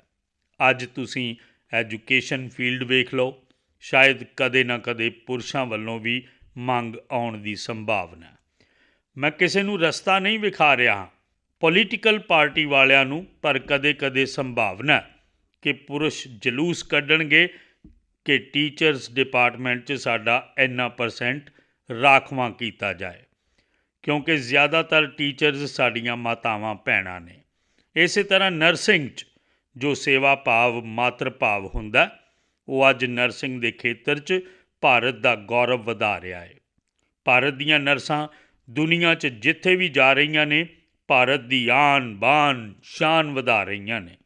ਈਵਨ ਪੁਲਿਸ ਡਿਪਾਰਟਮੈਂਟ 'ਚ ਅੱਜ ਸਾਡੀਆਂ ਬੇਟੀਆਂ ਵੱਡੀ ਗਿਣਤੀ 'ਚ ਆ ਰਹੀਆਂ ਨੇ। ਹੁਣ ਤਾਂ NCC 'ਚ ਬੇਟੀਆਂ, ਸੈਨਿਕ ਸਕੂਲ 'ਚ ਬੇਟੀਆਂ, ਆਰਮੀ 'ਚ ਬੇਟੀਆਂ, ਜੀਵਨ ਦੇ ਹਰ ਖੇਤਰ 'ਚ ਬੇਟੀਆਂ। ਅਤੇ ਇਹ ਸਾਰੀਆਂ ਚੀਜ਼ਾਂ ਇੰਸਟੀਟਿਊਸ਼ਨਲਾਈਜ਼ ਹੋ ਰਹੀਆਂ ਨੇ। ਅਤੇ ਮੇਰਾ ਸਮਾਜ ਨੂੰ ਵੀ ਇਹੀ ਅਨੁਰੋਧ ਹੈ ਕਿ ਤੁਸੀਂ ਬੇਟੀ ਬੇਟੇ 'ਚ ਕੋਈ ਅੰਤਰ ਨਾ ਕਰੋ, ਦੋਵਾਂ ਨੂੰ ਬਰਾਬਰ ਮੌਕਾ ਦਿਓ। ਅਤੇ ਮੈਂ ਕਹਿੰਦਾ ਸ਼ਾਇਦ ਬਰਾਬਰ ਇਨਵੈਸਟਮੈਂਟ ਨਾਲ ਹੀ ਜੇ ਬੇਟਾ 19 ਕਰੇਗਾ ਤਾਂ ਬੇਟੀ 20 ਕਰੇਗੀ। ਮੈਂ ਪਵਿਤਰਾ ਰਾਓ, ਕੇਂਦਰੀ ਵਿਦਿਆਲਿਆ ਸੈਕਟਰ 8, ਰਾਮਕਿਸ਼ਨਪੁਰਮ, ਨਵੀਂ ਦਿੱਲੀ 'ਚ 12ਵੀਂ ਕਲਾਸ 'ਚ ਪੜ੍ਹਦੀ ਹਾਂ। ਮਾਨਯੋਗ ਪ੍ਰਧਾਨ ਮੰਤਰੀ ਜੀ, ਜਿਸ ਤਰ੍ਹਾਂ ਸਾਡਾ ਭਾਰਤ ਹੋਰ ਤਰੱਕੀ ਕਰਨ ਲਈ ਅੱਗੇ ਵਧ ਰਿਹਾ ਹੈ, ਇਸ ਨੂੰ ਕਾਇਮ ਰੱਖਣ ਲਈ ਸਾਡੀ ਨਵੀਂ ਪੀੜ੍ਹੀ ਨੂੰ ਹੋਰ ਕੀ ਕਦਮ ਚੁੱਕਣੇ ਹੋਣਗੇ? ਤੁਹਾਡੇ ਮਾਰਗਦਰਸ਼ਨ ਨਾਲ ਭਾਰਤ ਸਵੱਛ ਤਾਂ ਹੋਇਆ ਹੀ ਹੈ, ਅਤੇ ਆਉਣ ਵਾਲੀ ਪੀੜ੍ਹੀ ਇਸ ਦੇ ਵਾਤਾਵਰਣ ਸੰਭਾਲ 'ਚ ਹੋਰ ਕੀ ਯੋਗਦਾਨ ਦੇਵੇ? ਕਿਰਪਾ ਕਰਕੇ ਮਾਰਗਦਰਸ਼ਨ ਕਰੋ। ਧੰਨਵਾਦ ਸਰ। ਵੈਸੇ ਇਹ ਪ੍ਰੀਖਿਆ ਉੱਤੇ ਚਰਚਾ ਨਾਲ ਜੁੜਿਆ ਵਿਸ਼ਾ ਤਾਂ ਨਹੀਂ ਹੈ, ਪਰ ਜਿਵੇਂ ਪ੍ਰੀਖਿਆ ਲਈ ਚੰਗਾ ਐਨਵਾਇਰਨਮੈਂਟ ਹੋਣਾ ਚਾਹੀਦਾ, ਵੈਸੇ ਧਰਤੀ ਨੂੰ ਵੀ ਇੱਕ ਚੰਗੇ ਐਨਵਾਇਰਨਮੈਂਟ ਦੀ ਲੋੜ ਹੁੰਦੀ ਹੈ।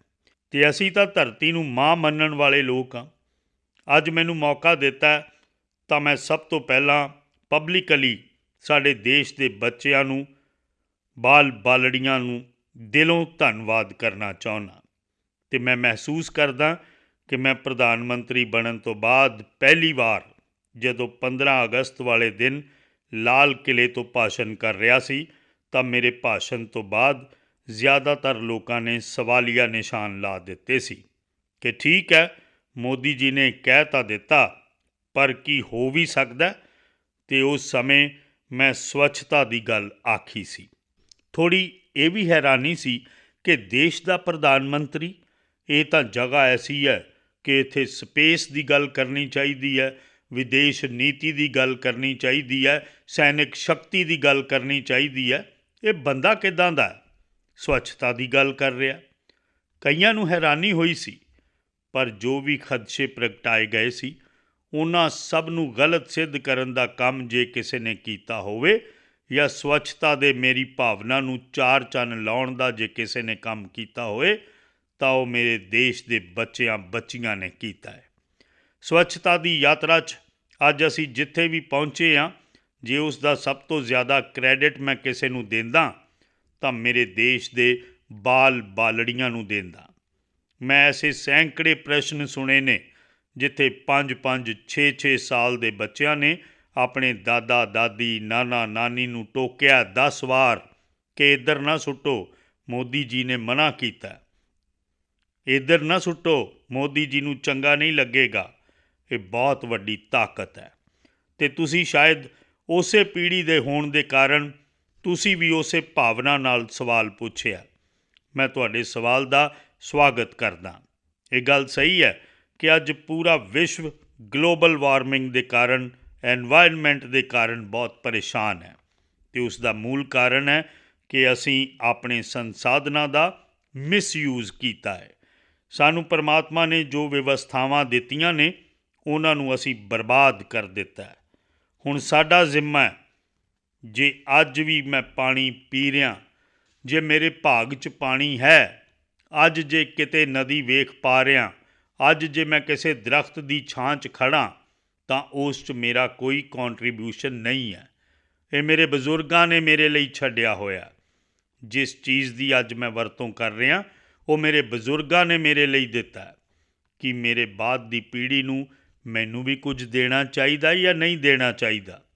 ਜੇ ਮੈਂ ਬਚਾਵਾਂਗਾ ਨਹੀਂ ਤਾਂ ਦਿਆਂਗਾ ਕੀ? ਅਤੇ ਇਸ ਲਈ ਜਿਸ ਤਰ੍ਹਾਂ ਸਾਡੇ ਬਜ਼ੁਰਗਾਂ ਨੇ ਦਿੱਤਾ, ਉਹਨਾਂ ਦਾ ਕਰਜ਼ ਸਵੀਕਾਰ ਕਰਨ ਲਈ ਅਤੇ ਸਾਡੀ ਅੱਗੇ ਦੀ ਪੀੜ੍ਹੀ ਨੂੰ ਦੇਣ ਲਈ ਜ਼ਿੰਮੇਵਾਰੀ ਸਵੀਕਾਰ ਕਰਦੇ ਹੋਏ ਸਾਨੂੰ ਆਪਣਾ ਫਰਜ਼ ਨਿਭਾਉਣਾ ਚਾਹੀਦਾ। ਸਾਡਾ ਫਰਜ਼ ਹੈ। ਹੁਣ ਇਹ ਸਰਕਾਰੀ ਪ੍ਰੋਗਰਾਮ ਨਾਲ ਸਫਲ ਨਹੀਂ ਹੁੰਦਾ। ਜਿਵੇਂ ਮੰਨ ਲਓ ਮੈਂ ਕਹਿੰਦਾ ਕਿ ਸਿੰਗਲ ਯੂਜ਼ ਪਲਾਸਟਿਕ, ਇਸ ਤੋਂ ਬਚਣਾ ਚਾਹੀਦਾ, ਪਰ ਸਾਡੇ ਹੀ ਪਰਿਵਾਰ 'ਚ ਭਾਸ਼ਣ ਵੀ ਅਸੀਂ ਕਰਦੇ ਹਾਂ ਕਿ ਸਿੰਗਲ ਯੂਜ਼ ਪਲਾਸਟਿਕ ਤੋਂ ਬਚਣਾ ਚਾਹੀਦਾ, ਪਰ ਵਿਆਹ ਦਾ ਕਾਰਡ ਜੇ ਆਪਾਂ ਵੇਖਦੇ ਹਾਂ ਤਾਂ ਪਲਾਸਟਿਕ ਦੇ ਬੜੇ ਸੁੰਦਰ ਰੈਪਰ 'ਚ ਰੈਪ ਹੋ ਕੇ ਆਉਂਦਾ, ਅਸੀਂ ਕੱਢ ਕੇ ਸੁੱਟ ਦਿੰਦੇ ਹਾਂ। ਇਹ ਜੋ ਅਸੀਂ ਸੋਚਦੇ ਹਾਂ ਉਸ ਤੋਂ ਉਲਟ ਹੈ। ਤਾਂ ਸਹਿਜ ਸੁਭਾਅ ਕਿਵੇਂ ਬਣੇ? ਘੱਟੋ ਘੱਟ ਮੇਰੇ ਪਰਿਵਾਰ 'ਚ ਮੈਂ ਸਿੰਗਲ ਯੂਜ਼ ਪਲਾਸਟਿਕ ਬਿਲਕੁਲ ਇਸਤੇਮਾਲ ਨਹੀਂ ਕਰਨ ਦਿਆਂਗਾ।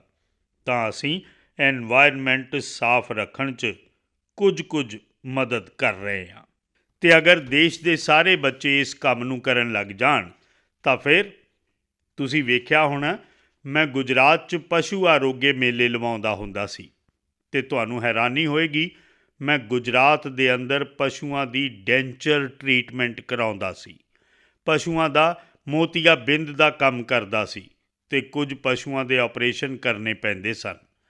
ਮੈਂ ਇੱਕ ਵਾਰ ਗਾਂ ਵੇਖੀ, ਉਸ ਦੇ ਪੇਟ 'ਚੋਂ ਘੱਟੋ ਘੱਟ 40 ਕਿਲੋਗ੍ਰਾਮ ਪਲਾਸਟਿਕ ਨਿਕਲਿਆ ਸੀ। ਇਹ ਮਾਨਵਤਾ ਦੇ ਵਿਰੁੱਧ ਕੰਮ ਹੈ। ਜੇ ਇਹ ਸੰਵੇਦਨਾ ਸਾਡੇ ਅੰਦਰ ਪੈਦਾ ਹੁੰਦੀ ਹੈ, ਸਾਨੂੰ ਯੂਜ਼ ਐਂਡ ਥਰੋ ਕਲਚਰ ਤੋਂ ਬਚਣਾ ਪਏਗਾ ਅਤੇ ਰੀਯੂਜ਼ ਦਾ ਕਲਚਰ ਅਪਣਾਉਣਾ ਪਏਗਾ। ਅਸੀਂ ਜਿੰਨੇ ਜ਼ਿਆਦਾ ਸੰਸਾਧਨਾਂ ਦਾ ਉਪਯੋਗ ਕਰਾਂਗੇ, ਓਨਾ ਹੀ ਆਪਣੇ ਵਾਤਾਵਰਣ ਨੂੰ ਬਰਬਾਦ ਕਰਾਂਗੇ।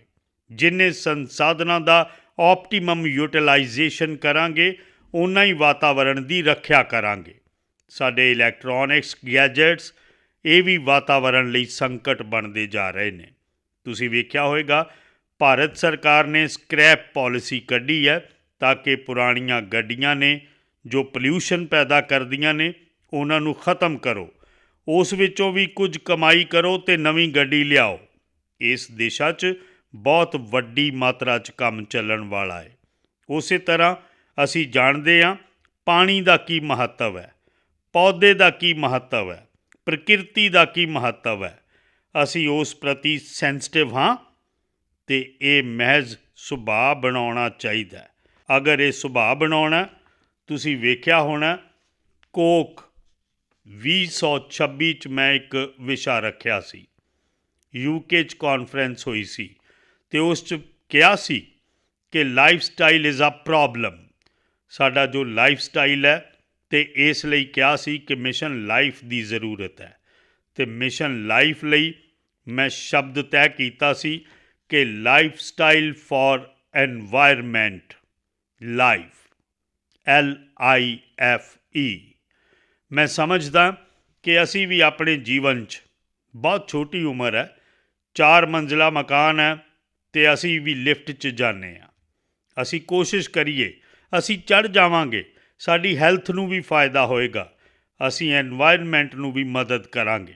ਛੋਟੀਆਂ ਛੋਟੀਆਂ ਚੀਜ਼ਾਂ ਅਸੀਂ ਆਪਣੇ ਜੀਵਨ 'ਚ ਲਿਆਵਾਂਗੇ ਅਤੇ ਇਸੇ ਲਈ ਮੈਂ ਕਿਹਾ ਸੀ ਕਿ ਦੁਨੀਆ 'ਚ P3 ਮੂਵਮੈਂਟ ਚਲਾਉਣ ਦੀ ਲੋੜ ਹੈ, ਪ੍ਰੋ ਪਲੈਨਟ ਪੀਪਲ। ਇਹ P3 ਮੂਵਮੈਂਟ, ਉਸ ਨਾਲ ਜ਼ਿਆਦਾ ਤੋਂ ਜ਼ਿਆਦਾ ਲੋਕ ਜੁੜਨ ਅਤੇ ਕੌਨਸ਼ੀਅਸ ਰਹਿ ਕੇ ਕੋਸ਼ਿਸ਼ ਕਰਨਗੇ ਤਾਂ ਮੈਂ ਸਮਝਦਾ ਕਿ ਅਸੀਂ ਇਹਨਾਂ ਚੀਜ਼ਾਂ ਨੂੰ ਫਾਇਦਾ ਦਿਆਂਗੇ। ਦੂਸਰਾ, ਅੱਜ ਜਦੋਂ ਦੇਸ਼ ਆਜ਼ਾਦੀ ਦਾ ਅੰਮ੍ਰਿਤ ਮਹਾਉਤਸਵ ਮਨਾ ਰਿਹਾ ਹੈ, ਆਜ਼ਾਦੀ ਦੇ 75 ਸਾਲ, ਅੱਜ ਦੀ ਜਿਹੜੀ ਪੀੜ੍ਹੀ ਹੈ ਉਹ ਆਪਣੇ ਜੀਵਨ ਦੇ ਸਭ ਤੋਂ ਸਫਲ ਪਲਾਂ 'ਚੋਂ ਗੁਜ਼ਰਦੀ ਹੋਏਗੀ, ਤਦ ਦੇਸ਼ ਸ਼ਤਾਬਦੀ ਮਨਾਉਂਦਾ ਹੋਏਗਾ। ਪਰ ਇਹ 25 ਸਾਲ ਤੁਹਾਡੀ ਜ਼ਿੰਦਗੀ ਦੇ ਨੇ, ਤੁਹਾਡੇ ਲਈ ਹੈ। ਤੁਹਾਡਾ ਯੋਗਦਾਨ ਇਹਨਾਂ 25 ਸਾਲਾਂ 'ਚ ਕੀ ਹੋਏ ਤਾਂ ਕਿ ਸਾਡਾ ਦੇਸ਼ ਉਸ ਜਗ੍ਹਾ 'ਤੇ ਪਹੁੰਚੇ। ਅਸੀਂ ਮਾਣ ਨਾਲ ਦੇਸ਼ ਦੀ ਸ਼ਤਾਬਦੀ ਆਨ ਬਾਨ ਅਤੇ ਸ਼ਾਨ ਨਾਲ ਦੁਨੀਆ ਦੇ ਸਾਹਮਣੇ ਸਿਰ ਉੱਚਾ ਚੁੱਕ ਕੇ ਮਨਾ ਸਕੀਏ। ਅਸੀਂ ਆਪਣੇ ਜੀਵਨ ਨੂੰ ਉਹਦੇ ਨਾਲ ਜੋੜਨਾ ਹੈ ਅਤੇ ਉਹਦਾ ਇੱਕ ਆਸਾਨ ਜਿਹਾ ਰਸਤਾ ਹੈ, ਕਰਤੱਵਾਂ ਉੱਤੇ ਜ਼ੋਰ ਦੇਣਾ। ਜੇਕਰ ਮੈਂ ਆਪਣੇ ਕਰਤੱਵਾਂ ਦਾ ਪਾਲਣ ਕਰਦਾ, ਮਤਲਬ ਮੈਂ ਕਿਸੇ ਦੇ ਅਧਿਕਾਰ ਦੀ ਰੱਖਿਆ ਕਰਦਾ, ਫਿਰ ਕਦੀ ਉਹਨੂੰ ਅਧਿਕਾਰ ਦੀ ਮੰਗ ਕਰਨ ਲਈ ਨਿਕਲਣਾ ਹੀ ਨਹੀਂ ਪਏਗਾ। ਅੱਜ ਸਮੱਸਿਆ ਇਹ ਹੈ ਕਿ ਅਸੀਂ ਕਰਤੱਵਾਂ ਦਾ ਪਾਲਣ ਨਹੀਂ ਕਰਦੇ ਹਾਂ, ਇਸ ਲਈ ਅਧਿਕਾਰ ਲਈ ਉਹਨੂੰ ਲੜਨਾ ਪੈਂਦਾ ਹੈ। ਸਾਡੇ ਦੇਸ਼ 'ਚ ਕਿਸੇ ਨੂੰ ਆਪਣੇ ਅਧਿਕਾਰਾਂ ਲਈ ਲੜਨਾ ਨਾ ਪਏ, ਇਹ ਸਾਡਾ ਕਰਤੱਵ ਹੈ ਅਤੇ ਉਸ ਕਰਤੱਵ ਦਾ ਉਪਾਅ ਵੀ ਸਾਡਾ ਕਰਤੱਵਾਂ ਦਾ ਪਾਲਣ ਹੈ।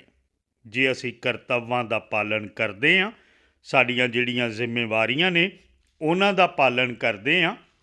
ਹੁਣ ਦੇਖੋ, ਸਾਡੇ ਦੇਸ਼ ਨੇ ਪੂਰੀ ਦੁਨੀਆ ਦੇ ਲੋਕ ਸਾਡੇ ਇੱਥੇ ਦਾ ਇਹਨਾਂ ਚੀਜ਼ਾਂ ਦੀ ਚਰਚਾ ਕਰਦੇ ਨੇ ਤਾਂ ਲੋਕਾਂ ਨੂੰ ਡਰ ਲੱਗਦਾ ਕਿ ਕਿਤੇ ਮੋਦੀ ਦੇ ਖਾਤੇ 'ਚ ਹੋ ਜਾਏਗਾ, ਮੋਦੀ ਦੀ ਜੈ ਜੈਕਾਰ ਹੋ ਜਾਏਗੀ। ਇਸ ਲਈ ਜ਼ਰਾ ਸੰਕੋਚ ਕਰਦੇ ਨੇ ਜੈ ਜੈਕਾਰ ਕਰਨ ਲਈ। ਪਰ ਜਿਹੜਾ ਸਾਡੇ ਇੱਥੇ ਟੀਕਾਕਰਨ ਹੋਇਆ, ਉਹਦੇ 'ਚ ਵੀ ਜਦੋਂ ਮੈਂ ਸਕੂਲੀ ਬੱਚਿਆਂ ਲਈ ਟੀਕਾਕਰਨ ਸ਼ੁਰੂ ਕੀਤਾ, ਜਿਸ ਤੇਜ਼ੀ ਨਾਲ ਸਾਡੇ ਦੇਸ਼ 'ਚ ਬੱਚਿਆਂ ਨੇ ਦੌੜ ਕੇ ਵੈਕਸੀਨੇਸ਼ਨ ਲੈ ਲਿਆ, ਇਹ ਆਪਣੇ ਆਪ 'ਚ ਇੱਕ ਬਹੁਤ ਵੱਡੀ ਘਟਨਾ ਹੈ। ਤੁਹਾਡਾ ਸਾਰਿਆਂ ਦਾ ਵੈਕਸੀਨੇਸ਼ਨ ਹੋ ਗਿਆ? ਹੱਥ ਉੱਪਰ ਕਰੋ, ਹੱਥ ਉੱਪਰ ਕਰੋ। ਹਾਂ, ਸਭ ਦਾ ਵੈਕਸੀਨੇਸ਼ਨ ਹੋ ਗਿਆ। ਦੁਨੀਆ ਦੇ ਕਿਸੇ ਦੇਸ਼ 'ਚ ਕੋਈ ਇਸ ਤਰ੍ਹਾਂ ਦਾ ਸਵਾਲ ਪੁੱਛਣ ਦੀ ਹਿੰਮਤ ਨਹੀਂ ਕਰ ਸਕਦਾ। ਹਿੰਦੁਸਤਾਨ ਦੇ ਬੱਚਿਆਂ ਨੇ ਇਹ ਕਰਕੇ ਦਿਖਾਇਆ, ਮਤਲਬ ਅਸੀਂ ਆਪਣੇ ਕਰਤੱਵ ਦਾ ਪਾਲਣ ਕੀਤਾ ਹੈ। ਇਹ ਕਰਤੱਵ ਦਾ ਪਾਲਣ ਭਾਰਤ ਦੀ ਆਨ ਬਾਨ ਸ਼ਾਨ ਵਧਾਉਣ ਦਾ ਕਾਰਨ ਬਣ ਗਿਆ ਹੈ। ਉਸੇ ਤਰ੍ਹਾਂ ਸਾਡੇ ਦੇਸ਼ ਨੂੰ ਅੱਗੇ ਵਧਾਉਣਾ ਹੋਵੇ, ਕੁਦਰਤ ਦੀ ਰੱਖਿਆ ਕਰਨੀ ਹੋਵੇ, ਵਾਤਾਵਰਣ ਦੀ ਰੱਖਿਆ ਕਰਨੀ ਹੋਵੇ, ਤਾਂ ਮੈਨੂੰ ਪੱਕਾ ਯਕੀਨ ਹੈ ਕਿ ਅਸੀਂ ਆਪਣੇ ਕਰਤੱਵਾਂ ਨੂੰ ਸਹੀ ਢੰਗ ਨਾਲ ਲਗਾਵਾਂਗੇ, ਕੰਮ ਕਰਾਂਗੇ ਤਾਂ ਅਸੀਂ ਮਨ ਚਾਹਿਆ ਨਤੀਜਾ ਹਾਸਿਲ ਕਰ ਸਕਦੇ ਹਾਂ। ਪ੍ਰਧਾਨ ਮੰਤਰੀ ਜੀ ਦੁਆਰਾ ਪ੍ਰੀਖਿਆ ਪੇ ਚਰਚਾ 2022 ਨੇ ਸਾਡੇ ਵਰਗੇ ਕਰੋੜਾਂ ਬੱਚਿਆਂ, ਅਧਿਆਪਕਾਂ ਤੇ ਮਾਪਿਆਂ ਦੀ ਬੇਚੈਨੀ ਨੂੰ ਉਤਸ਼ਾਹ, ਉਮੰਗ ਤੇ ਸਫਲਤਾ ਦੀ ਇੱਛਾ 'ਚ ਬਦਲ ਦਿੱਤਾ ਹੈ।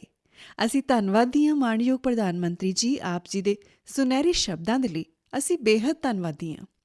ਤੇ ਹੁਣ ਇਹ ਸ਼ਾਨਦਾਰ ਸਵੇਰ ਪ੍ਰੇਰਣਾ ਤੇ ਉਤਸ਼ਾਹ ਭਰਪੂਰ ਹੋ ਕੇ ਉੱਥੇ ਪਹੁੰਚ ਚੁੱਕੀ ਏ ਜਿੱਥੇ ਇਹ ਪਲ ਸਾਡੀਆਂ ਯਾਦਾਂ ਵਿੱਚ ਹਮੇਸ਼ਾ ਰਹਿਣਗੇ। ਅਸੀਂ ਆਪਣੇ ਤਹਿ ਦਿਲੋਂ ਮਾਣਯੋਗ ਪ੍ਰਧਾਨ ਮੰਤਰੀ ਸ਼੍ਰੀ ਨਰਿੰਦਰ ਮੋਦੀ ਜੀ ਦੇ ਧੰਨਵਾਦੀ ਹਾਂ, ਜਿਨ੍ਹਾਂ ਨੇ ਆਪਣਾ ਕੀਮਤੀ ਸਮਾਂ ਸਾਡੇ ਨਾਲ ਬਿਤਾਇਆ ਤੇ ਆਪਣੀ ਅਦਭੁਤ ਸ਼ਖਸੀਅਤ ਸਦਕਾ ਸਾਨੂੰ ਪ੍ਰੇਰਿਆ। ਬਹੁਤ-ਬਹੁਤ ਧੰਨਵਾਦ ਸ਼੍ਰੀਮਾਨ ਜੀ। ਦੇਖੋ, ਅੱਜ ਮੈਂ ਸਭ ਤੋਂ ਪਹਿਲਾਂ ਤਾਂ ਇਹਨਾਂ ਨੂੰ ਵਧਾਈ ਦੇਣਾ ਚਾਹੁੰਦਾ। ਇਹਨਾਂ ਸਾਰਿਆਂ ਨੇ ਇੰਨੇ ਵਧੀਆ ਤਰੀਕੇ ਨਾਲ ਇਹਨਾਂ ਸਾਰੀਆਂ ਚੀਜ਼ਾਂ ਨੂੰ ਕੀਤਾ ਹੈ ਕਿ ਕਿਧਰੇ ਵੀ ਆਤਮ ਵਿਸ਼ਵਾਸ ਦੀ ਕਮੀ ਨਹੀਂ ਆਈ। ਤੁਸੀਂ ਵੀ ਬਾਰੀਕੀ ਨਾਲ ਦੇਖਿਆ ਹੋਵੇਗਾ, ਮੈਂ ਬਰਾਬਰ ਦੇਖ ਰਿਹਾ ਸੀ। ਇਹੋ ਜਿਹੀ ਸਮਰੱਥਾ ਇੱਥੇ ਬੈਠੇ ਸਾਰਿਆਂ 'ਚ ਹੋਏਗੀ। ਜੋ ਟੀਵੀ ਦੇਖਦੇ ਹੋਣਗੇ ਉਹਨਾਂ 'ਚ ਵੀ ਹੋਏਗੀ, ਅਤੇ ਜਿਹੜੇ ਨਹੀਂ ਦੇਖਦੇ ਹੋਣਗੇ ਉਹਨਾਂ 'ਚ ਵੀ ਹੋਏਗਾ। ਜੀਵਨ 'ਚ ਜੋ ਸਵਾਲ ਦੇ ਦਾਇਰੇ 'ਚ ਨਹੀਂ ਆ, ਪਰ ਮੈਂ ਜ਼ਰੂਰ ਕਹਿਣਾ ਚਾਹਾਂਗਾ ਕਿ ਅਸੀਂ ਸੱਚਮੁੱਚ ਜ਼ਿੰਦਗੀ 'ਚ ਖੁਸ਼ੀ ਦਾ ਅਹਿਸਾਸ ਕਰਨਾ ਹੈ ਤਾਂ ਆਪਣੇ ਆਪ 'ਚ ਇੱਕ ਗੁਣ ਵਿਕਸਿਤ ਕਰਨ ਦੀ ਕੋਸ਼ਿਸ਼ ਕਰਨੀ ਚਾਹੀਦੀ ਹੈ। ਜੇਕਰ ਉਸ ਤਕਨੀਕ ਨੂੰ ਅਸੀਂ ਡਿਵੈਲਪ ਕਰਾਂਗੇ ਤਾਂ ਤੁਸੀਂ ਹਮੇਸ਼ਾ ਖੁਸ਼ ਰਹੋਗੇ, ਅਤੇ ਉਹ ਹੈ ਗੁਣਾਂ ਦੇ ਪੁਜਾਰੀ ਬਣਨਾ। ਕਿਸੇ 'ਚ ਵੀ ਅਸੀਂ ਇੱਕ ਗੁਣ ਵੇਖਦੇ ਹਾਂ, ਕੁਆਲਿਟੀ ਵੇਖਦੇ ਹਾਂ, ਤਾਂ ਅਸੀਂ ਉਹਦੇ ਪੁਜਾਰੀ ਬਣ ਜਾਂਦੇ ਹਾਂ। ਉਹਦੇ ਨਾਲ ਉਹਨੂੰ ਤੇ ਤਾਕਤ ਮਿਲਦੀ ਹੈ, ਸਾਨੂੰ ਤਾਕਤ ਮਿਲਦੀ ਹੈ। ਸਾਡਾ ਸੁਭਾਅ ਬਣ ਜਾਂਦਾ ਕਿ ਜਿੱਥੇ ਵੀ ਦੇਖੀਏ ਚੰਗੀਆਂ ਚੀਜ਼ਾਂ ਨੂੰ ਓਬਜ਼ਰਵ ਕਰੀਏ। ਕਿੱਦਾਂ ਚੰਗਾ ਹੈ ਉਹਨੂੰ ਓਬਜ਼ਰਵ ਕਰੀਏ, ਉਹਨੂੰ ਅਸੀਂ ਅਪਣਾਉਣ ਦੀ ਕੋਸ਼ਿਸ਼ ਕਰੀਏ, ਆਪਣੇ ਆਪ ਨੂੰ ਉਹਦੇ 'ਚ ਢਾਲਣ ਦੀ ਕੋਸ਼ਿਸ਼ ਕਰੀਏ, ਇਨੋਵੇਟ ਕਰਨ ਦੀ ਕੋਸ਼ਿਸ਼ ਕਰੀਏ, ਜੋੜਨ ਦੀ ਕੋਸ਼ਿਸ਼ ਕਰੀਏ। ਜੇਕਰ ਅਸੀਂ ਈਰਖਾ ਭਾਵ ਪੈਦਾ ਹੋਣ ਦਿੰਦੇ ਹਾਂ, ਦੇਖੋ ਯਾਰ ਉਹ ਤਾਂ ਮੇਰੇ ਤੋਂ ਅੱਗੇ ਨਿਕਲ ਗਿਆ, ਦੇਖੋ ਉਹਦਾ ਕੁੜਤਾ ਤਾਂ ਮੇਰੇ ਤੋਂ ਜ਼ਿਆਦਾ ਚੰਗਾ ਹੈ, ਦੇਖੋ ਉਹਦੇ ਤੇ ਪਰਿਵਾਰ 'ਚ ਇੰਨਾ ਵਧੀਆ ਮਾਹੌਲ ਹੈ, ਉਹਨੂੰ ਤਾਂ ਕੋਈ ਤਕਲੀਫ ਹੀ ਨਹੀਂ ਹੈ। ਜੇਕਰ ਇਹੀ ਪ੍ਰਤੀਯੋਗਤਾ ਮਨ ਵਿੱਚ ਰਹਿੰਦੀ ਹੈ ਤਾਂ ਅਸੀਂ ਹੌਲੀ ਹੌਲੀ ਹੌਲੀ ਹੌਲੀ ਹੌਲੀ ਬਹੁਤ ਹੀ ਆਪਣੇ ਆਪ ਨੂੰ ਛੋਟਾ ਕਰਦੇ ਜਾਂਦੇ ਹਾਂ। ਅਸੀਂ ਕਦੀ ਵੱਡੇ ਨਹੀਂ ਬਣ ਸਕਦੇ। ਅਸੀਂ ਹੋਰਾਂ ਦੀ ਸਮਰੱਥਾ ਨੂੰ, ਹੋਰਾਂ ਦੀਆਂ ਵਿਸ਼ੇਸ਼ਤਾਵਾਂ ਨੂੰ, ਦੂਜਿਆਂ ਦੀਆਂ ਸ਼ਕਤੀਆਂ ਨੂੰ ਜਾਣਨ ਸਮਝਣ ਦੀ ਯੋਗਤਾ ਵਿਕਸਿਤ ਕਰਾਂਗੇ ਤਾਂ ਉਹਨਾਂ ਵਿਸ਼ੇਸ਼ਤਾਵਾਂ ਨੂੰ ਆਪਣੇ 'ਚ ਲਿਆਉਣ ਦੀ ਯੋਗਤਾ ਆਪਣੇ ਆਪ ਵਿਕਸਿਤ ਹੋ ਜਾਏਗੀ। ਅਤੇ ਇਸ ਲਈ ਮੈਂ ਆਪਣੀ ਜ਼ਿੰਦਗੀ 'ਚ ਸਫਲ ਹੋਣ ਲਈ ਤੁਹਾਨੂੰ ਸਾਰਿਆਂ ਨੂੰ ਗੁਜ਼ਾਰਿਸ਼ ਕਰਾਂਗਾ ਕਿ ਜੀਵਨ 'ਚ ਜਿੱਥੇ ਵੀ ਮੌਕਾ ਮਿਲੇ, ਜੋ ਖਾਸ ਹੈ, ਜੋ ਚੰਗਾ ਹੈ, ਜੋ ਯੋਗਤਾ ਭਰਪੂਰ ਹੈ, ਉਹਦੇ ਪ੍ਰਤੀ ਤੁਹਾਡਾ ਝੁਕਾਅ ਹੋਣਾ ਚਾਹੀਦਾ ਹੈ।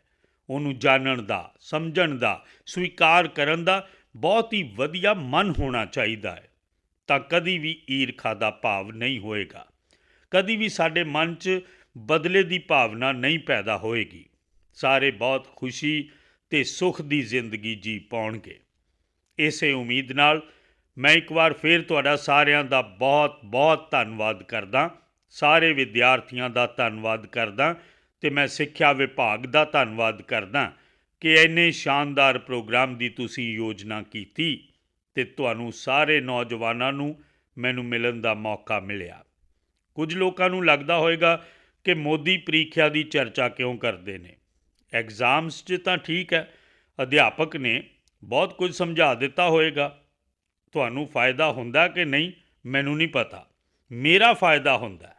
ਮੇਰਾ ਫਾਇਦਾ ਇਹ ਹੁੰਦਾ ਕਿ ਜਦੋਂ ਮੈਂ ਤੁਹਾਡੇ ਵਿਚਕਾਰ ਆਉਂਦਾ ਤਾਂ ਮੈਂ 50 ਸਾਲ ਛੋਟਾ ਹੋ ਜਾਂਦਾ ਅਤੇ ਮੈਂ ਆਪਣੇ ਆਪ ਨੂੰ ਤੁਹਾਡੀ ਉਮਰ ਤੋਂ ਕੁਝ ਸਿੱਖ ਕੇ ਵਧਣ ਦੀ ਕੋਸ਼ਿਸ਼ ਕਰਦਾ।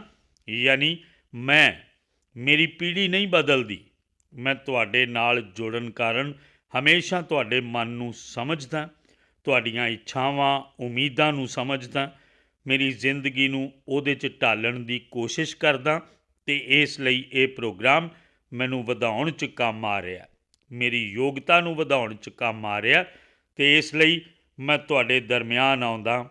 ਮੈਨੂੰ ਅੱਜ ਆਪਣੇ ਆਪ ਨੂੰ ਢਾਲਣ ਲਈ, ਆਪਣੇ ਆਪ ਨੂੰ ਘੜਨ ਲਈ, ਮੈਨੂੰ ਕੁਝ ਸਿੱਖਣ ਵਾਸਤੇ ਤੁਸੀਂ ਸਾਰਿਆਂ ਨੇ ਵਕਤ ਦਿੱਤਾ। ਇਸ ਲਈ ਮੈਂ ਤੁਹਾਡਾ ਬਹੁਤ ਧੰਨਵਾਦੀ ਹਾਂ। ਬਹੁਤ ਬਹੁਤ ਧੰਨਵਾਦ। ਭਾਰਤ ਮਾਤਾ ਕੀ ਜੈ।